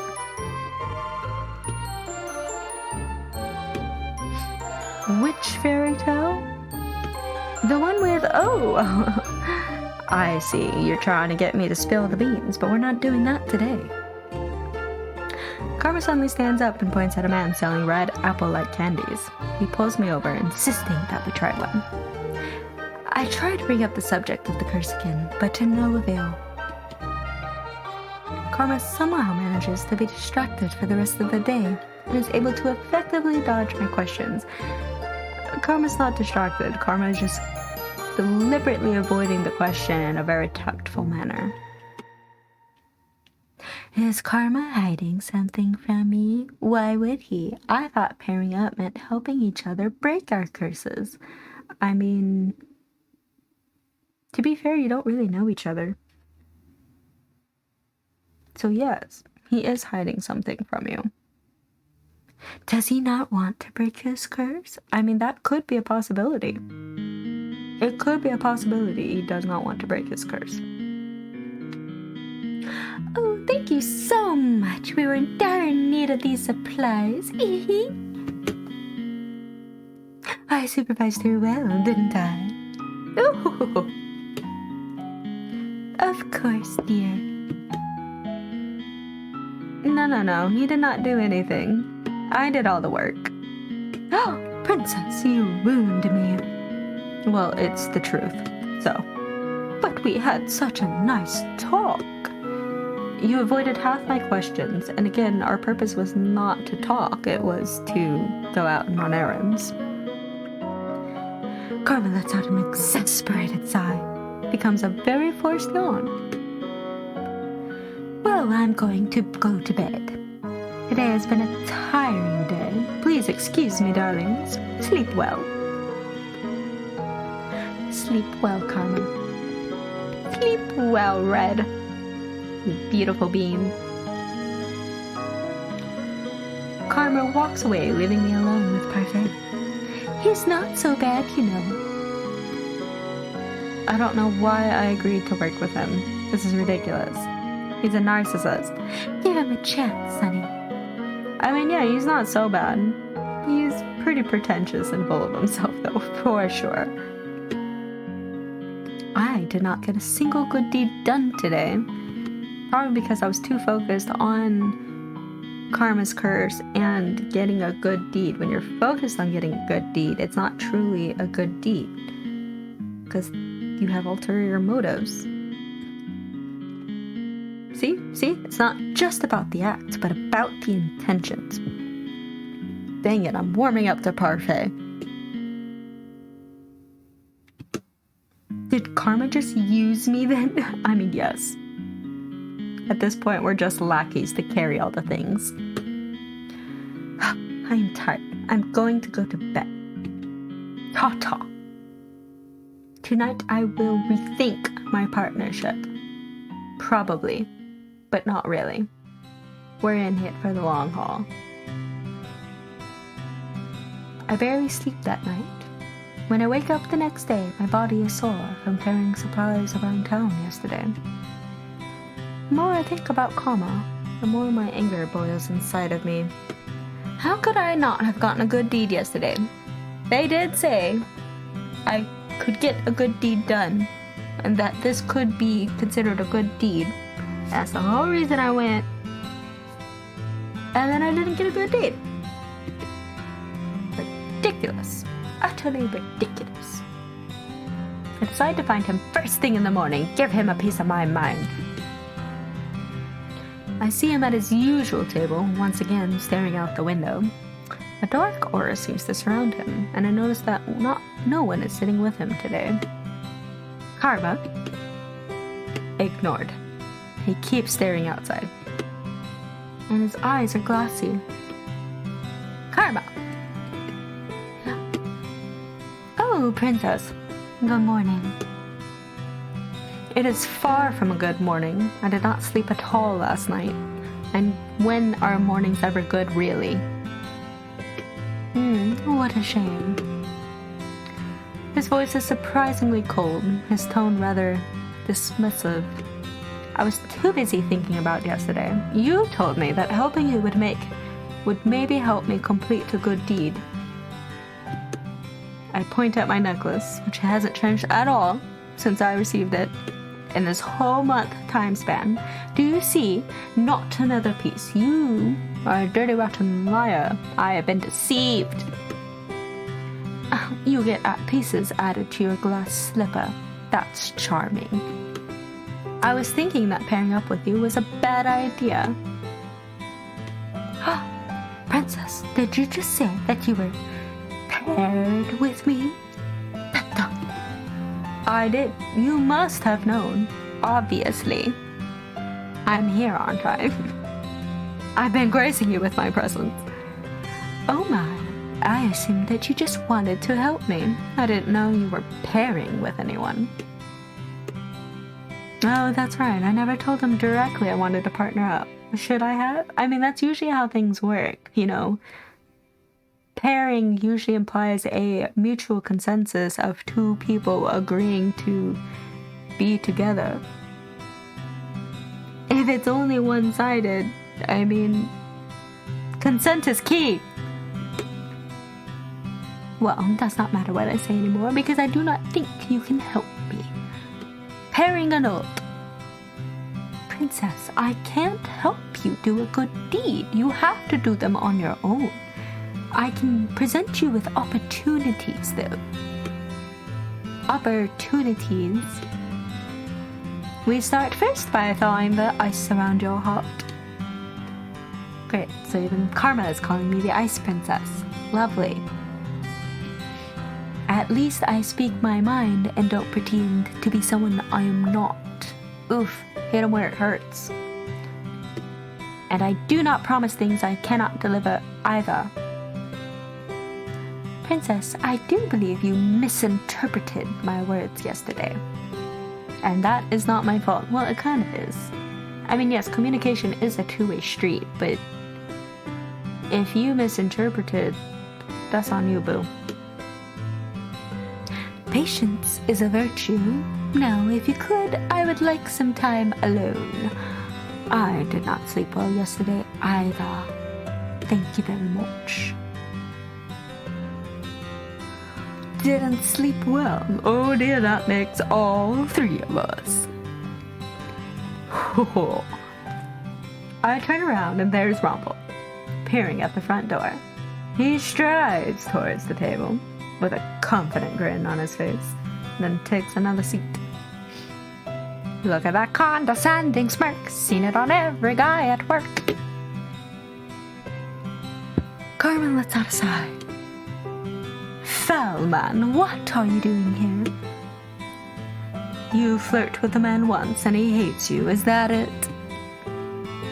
No, you flirt with a man and then you insult him unnecessarily, and then he hates you. That's how it is. Oh, I thought it was all in good fun. Yeah, the expression on Rumple's face says otherwise. Are they always going to be at each other's throats now? Bitter enemies till the end? I mean, yes, probably. Two narcissists in the room together. I mean, what could go wrong? What are you doing here, Rumple? I couldn't help but overhear that you were looking for a partner, Princess. I thought I might offer my assistance, and since I know that I can make you far happier than this fool over here, the choice should be obvious. It's me. Pick me. I'm desperate. Ooh, smack. Would you like me to hit you again? What is the problem, sir? I only came to provide assistance where you could not. 'Cause I'm a bigger man than you will ever be in your dress. What a... God, I can't. He's so bad. He's so rude. Rumple turns to me, grabs my hand, and winks at me. Ew, don't touch me. What do you say, Princess? We could be wonderful partners. And in no time at all, I swear I would have your heart aflutter. Now, smack. Before I can slap his hand away, Karma slaps him instead. Yes. Protect me. I can't help the surprise on my face. Someone slapping another person in my stead? Amazing. Do it again. Would you like another slap? I'm in no mood for pleasantries today. I don't know how I ever mistook you for a lady. You're the most brutish man here. Smack, smack. I slapped for each cheek, darling. Would you like a third? Rumple stands abruptly from the table and glares at Karma. I can almost see electricity bouncing between the two of them. I see Jurian walking toward us with a stern look on her face. No fighting in the march-in. Them's the rules. I would never hurt a person unnecessarily. I don't resort to violence. My, then that gives me all the openings I need. Nah. It's probably not the correct choice. Or maybe it is. Nah, I'm gonna slap Rumple. I can't. I don't like him. I don't know what it is. I already threw a tray at him. As I like to say, bucket. Slap the Rumple. Let's go. I lean forward to slap Rumple from his blind spot. Smack upside the head. Both the men turn to stare at me. I look at the red spot I left on Rumple's cheek and wince. Oof. I don't think I've ever slapped a person for anyone else before. Don't lie. This was all for me and my own selfish desire to slap Rumple. We weren't doing this for Karma. My chest feels slightly heavy. No, it's too late for guilt. Princess? You are being ridiculous. Utterly ridiculous. I have told you many times that I do not appreciate your flirting, and Karma doesn't either. Be gone. Be gone, you roach. Such a persistent man needs to be slapped a few times. And he kind of already... God darn it, the music's making me regret my decisions. He was already slapped a few times. Yeah, what's one more? Puts a hand to his cheek and stares at me, distraught. You deserve that. Oof. Alright, what's happening over here? Jurian comes to stand in front of us, her expression stern. What did I say about no fighting? Nothing, I was just showing myself out. Excuse me. Rumple leaves and I am alone with Karma. He slumps back down into his chair. After making sure that he won't do anything rash again, Jurian leaves us. AKA, she gave us a good firm scolding. Big sis is mad at us.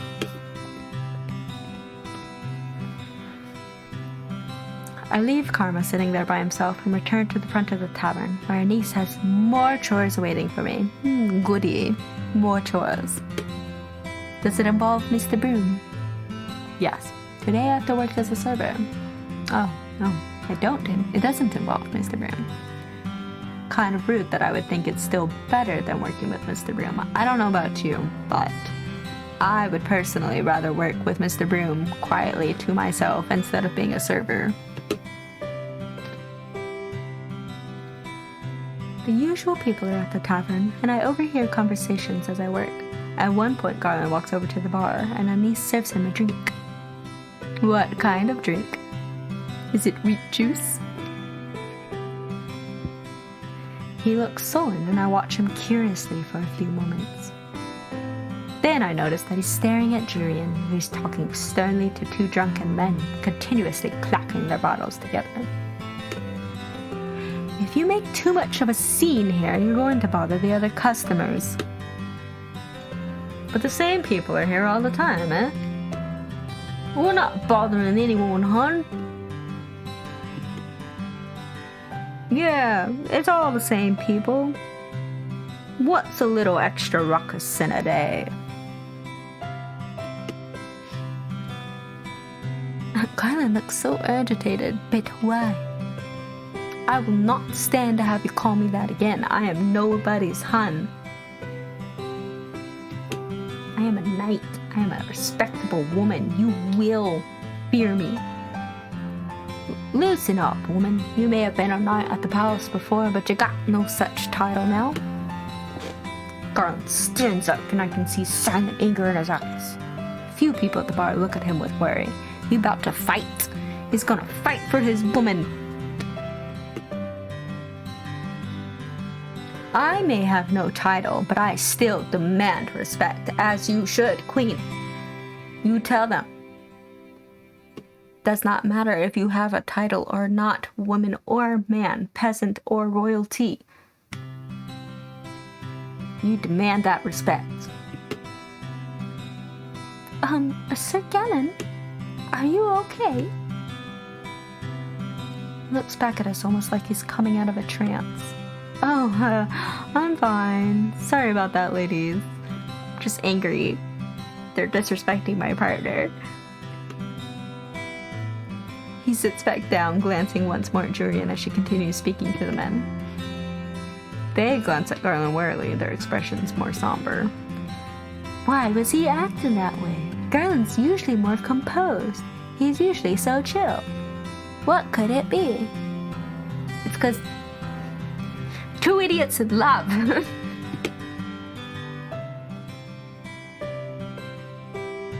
Princess, is something on your mind? No. I mean, yes, but no. Nothing you need to worry about. Just me being dumb. It's all good. Me just being socially awkward and not understanding social cues and why someone would act a certain way when it's clearly obvious. I brush all thoughts of what just transpired from my mind as I return to my work. Hours go by. My body protests to all the leaning I have to do. Even though I have to carry a lot around town yesterday, it was nice to be out for a while. Maybe I am better off helping him just to avoid the chores in here. I mean, honestly, been there, done that. done the hospitality restaurant thing, still doing customer service, I would gladly run errands with somebody and have that be good enough. Then do this. 100% every time.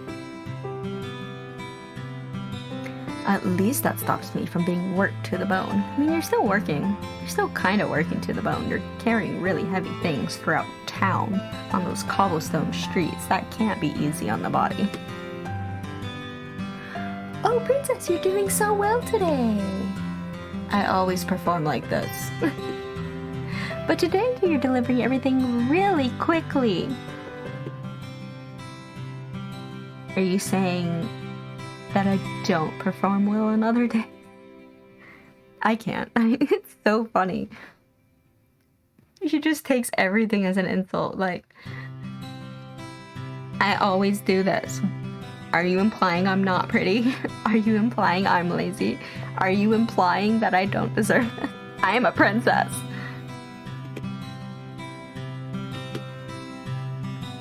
No, I only mean to say that today your performance is even better than normal.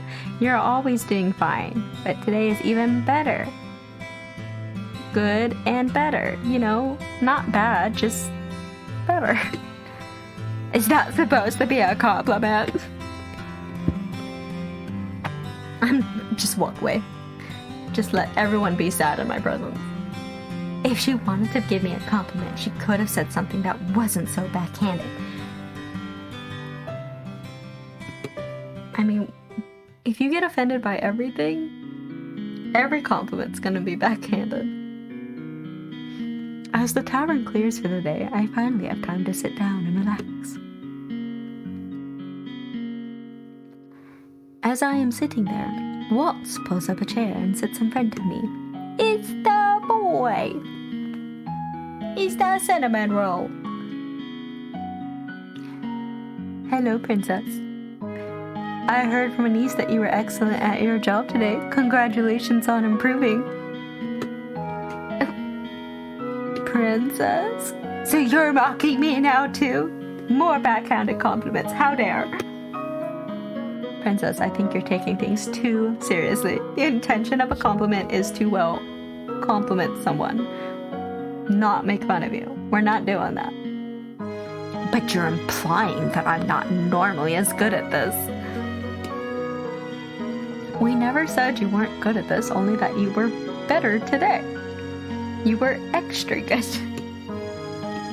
But now you're just being extra. Let me give you an example. I put on puppet shows for kids. Sometimes the children come to me and say that the show was even better than usual, that they enjoyed it more than normal. So the children are telling you that your shows aren't normally satisfactory. No, the children always like them. They always smile regardless. So long as you're trying your best, that's all that matters. I mean, yes, as long as you're trying your best, that's all that matters. But that does not mean you shouldn't strive to be better at what you do. The people in the bar are always smiling when you deliver food to them, aren't they? No. No one likes me here. I wonder why. It's been a whole month and I haven't tried to, be nice to anyone. Maybe if you smiled, they would smile back. Listen, we already went through this, Waltz. I already told Karma. No one tells me what to do. I am a princess, first of all. Second of all, don't tell me what to do. I will smile when I feel like it. Boom. I'm not going to smile for any of them. I don't owe them anything. And just because you said that, now I'll definitely never smile. Just to spite you. You don't need to owe anyone a smile. That's right. Because I don't. I smile for me. Me only. Any smile that isn't owed is fake. Depends on your definition of the word owed, I guess. Princess, I am leaving, Walt. I want some time to myself. I am done with this conversation. Bye-bye. See you tomorrow. Good night. Keep your smiles to yourself. I walk upstairs, pointedly ignoring the look of sadness on Waltz's face. Ha! Ha ha!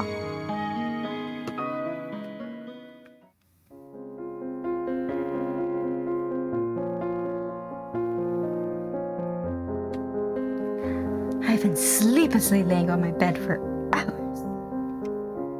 Sometimes I hear the sounds of people walking through the hallway. Who would be up at this time of night? I need to leave and get some fresh air. But actually, I just want to know what's happening. It is eerily quiet at night. I stop when I hear faint sounds coming from outside. What is that?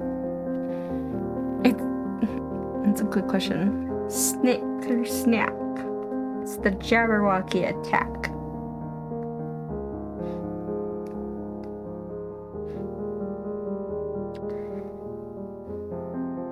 Well, we could stay inside. Or I could let curiosity get the better of me. I mean, they say curiosity killed the cat, but satisfaction brought it back. Let's go. Well, I did say I needed some fresh air. You're right. No point backing out now. Let's go get some fresh air. Oops, we've been stopped. We've been spotted. I wasn't trying to sneak out. Not me.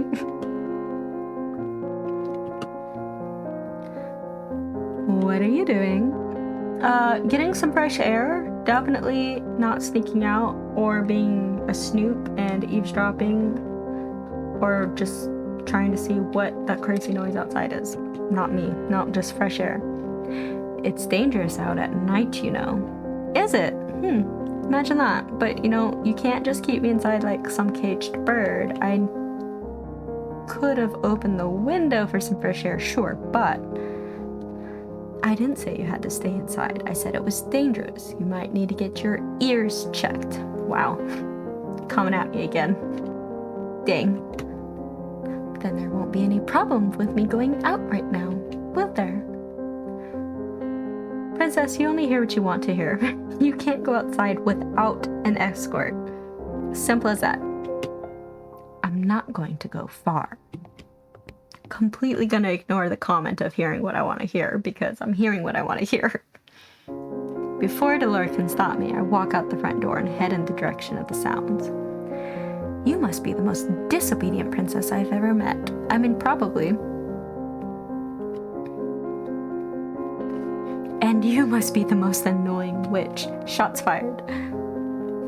Dolores lets out an undignified snort as she catches up to me. Fine then, we'll go on this little night stroll together. Someone has to make sure you don't get yourself killed. Dolores and I eventually find ourselves in the forest. Yes, because nothing bad ever happens in the forest. It sounds like metal against metal. I've heard metal against metal. It does not sound like that. Well, I guess with you being partnered with Karma, you would find out eventually. Find out what? What are we finding out? Excuse me. I get the answer to my question when we walk through the trees and come into a clearing. I finally see where the sounds are coming from. There we go. That sounds a little bit more like metal against metal. Two men stand in the clearing, swords clashing. One of them, Garland, poised with a sword. Takes me a moment to realize that the other is Karma, not in a dress, but in pants. So it was he who was with Waltz that night? You mean you couldn't tell from the long red hair and the green eyes and the rose motif? Girl, you are one sheltered princess.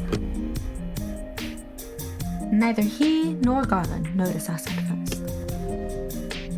Princess, you're staring. Of course I am. What is this? They are fighting. A practice session. Karma is a very talented swordsman, and he practices at night with either Julian or Garland, depending on who's not on patrol. Sometimes someone else entirely is on patrol, and they all get to practice together. Probably. Karma can use a sword? Question mark?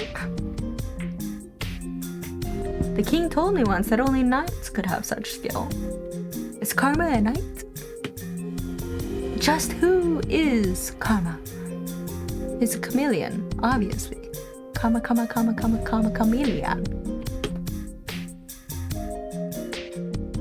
Oh, if it isn't the princess. His voice is nothing like the feminine voice I always hear from him. It's so deep. What is happening? He sounds like a man.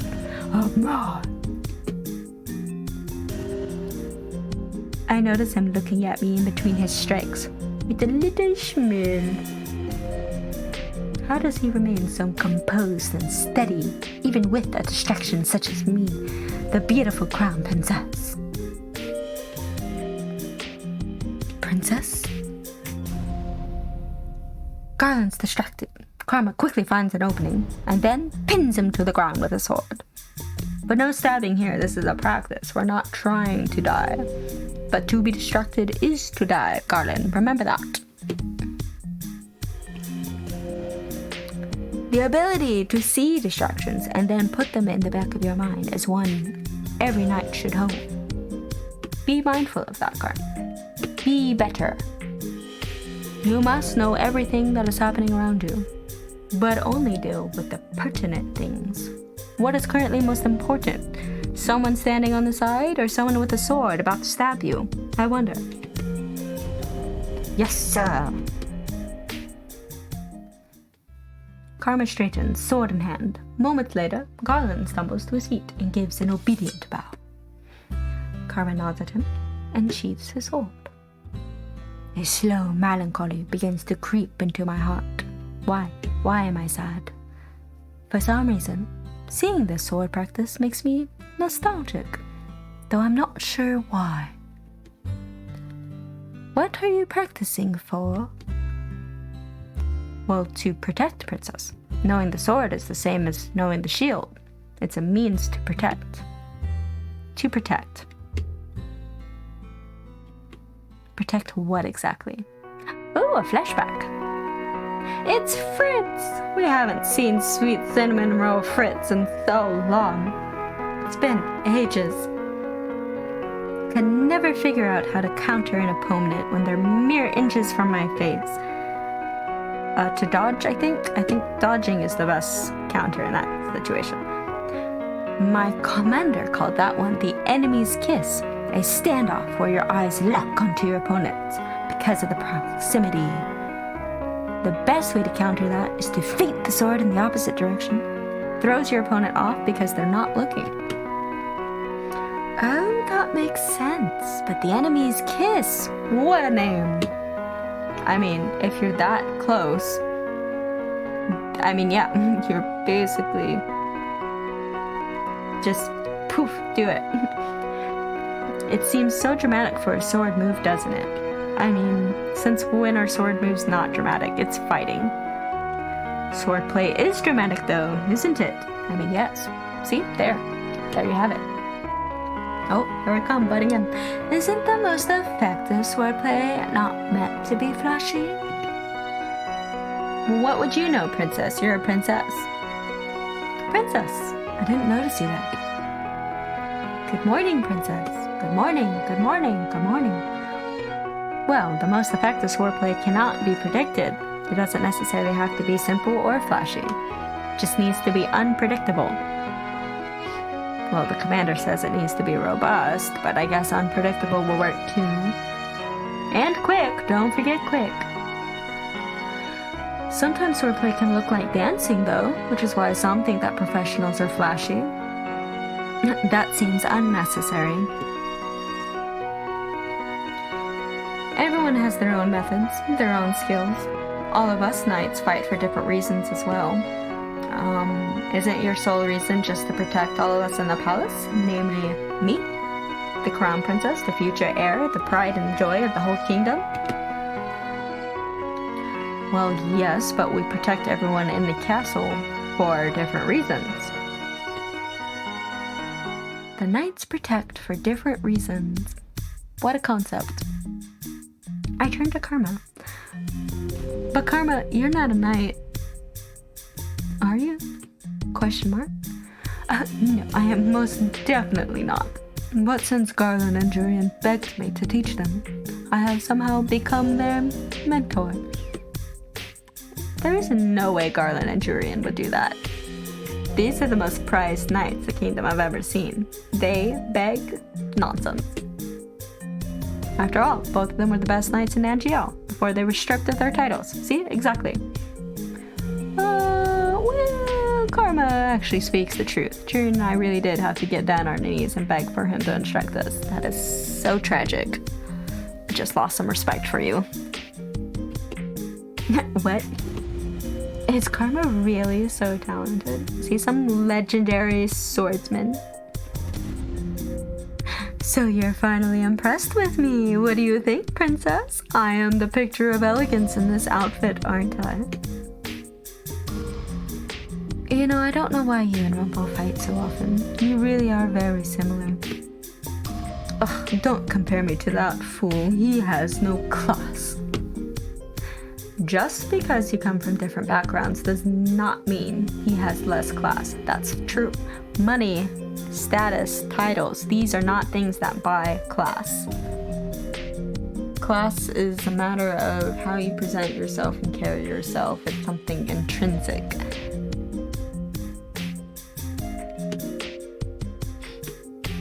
So the reason you were so tired today is because you do these practices at night?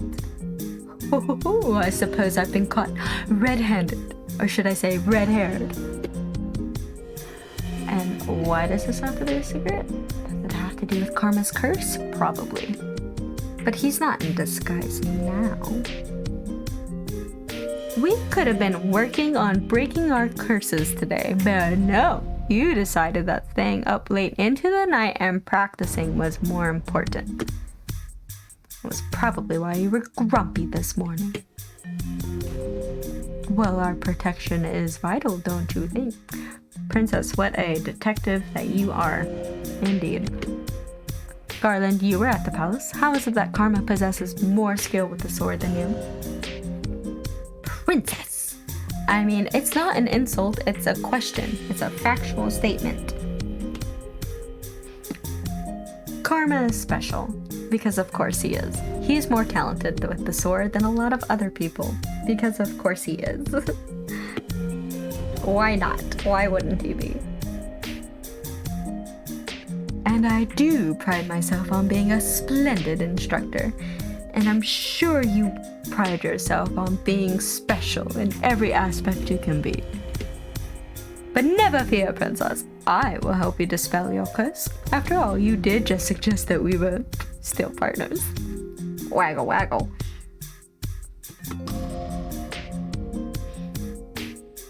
Can you really help me with my curse? How will you do that just by presenting opportunities?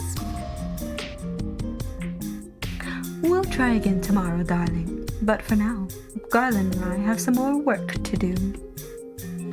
This time, Garland, do not lose focus. Come at me!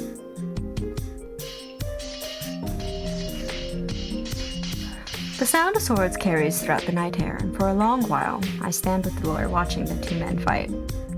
Karma chides Garland often, telling him that his concentration is waning. Karma is a good swordsman, perhaps even better than the palace knights. Perhaps. Maybe. Just a little bit. His nimble swordplay repeats again and again in my head, even when I return to the tavern for the night. Never before have I seen such beauty, such majesty, such grace. A dream? Sonny, I've told you before that the Knights are an unruly bunch. But Mother, they are so much fun to watch. They are dangerous, Sunny. Any person with a sword has the potential to use it on you. But Father says that those knights are supposed to protect me. That they are, as that is their order. But as people, they may not be so good, Sunny. Not so good? The king has told you that the knights are meant to use swords to protect you. But you cannot trust them completely. Even though Father said they would keep me safe? Sometimes the people we trust are the most deceitful, and a man with a sword has a weapon to use against you.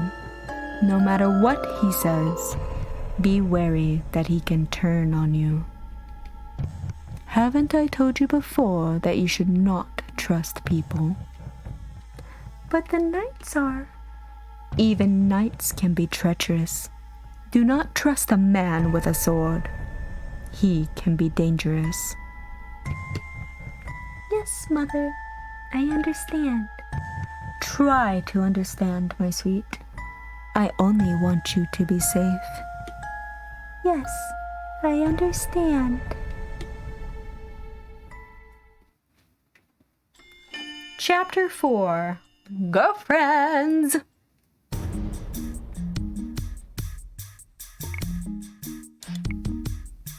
Oh, no, that's not what I want. This.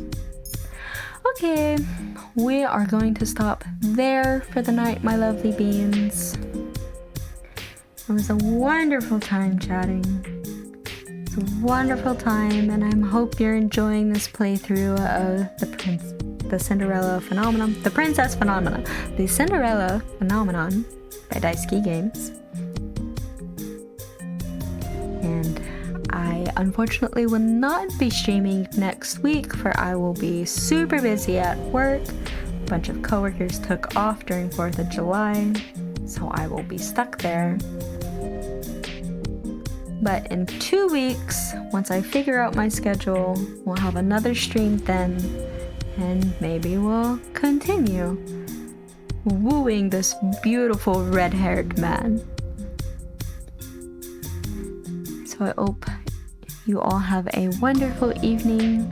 Eat a delicious, nutritious meal with fruits and veggies and protein. Drink lots of water. Get a great night's sleep. Remember that your job is not your personality. And I hope you all have a wonderful holiday. Good night, my lovely beans. Until next time, this has been Sunny Tako.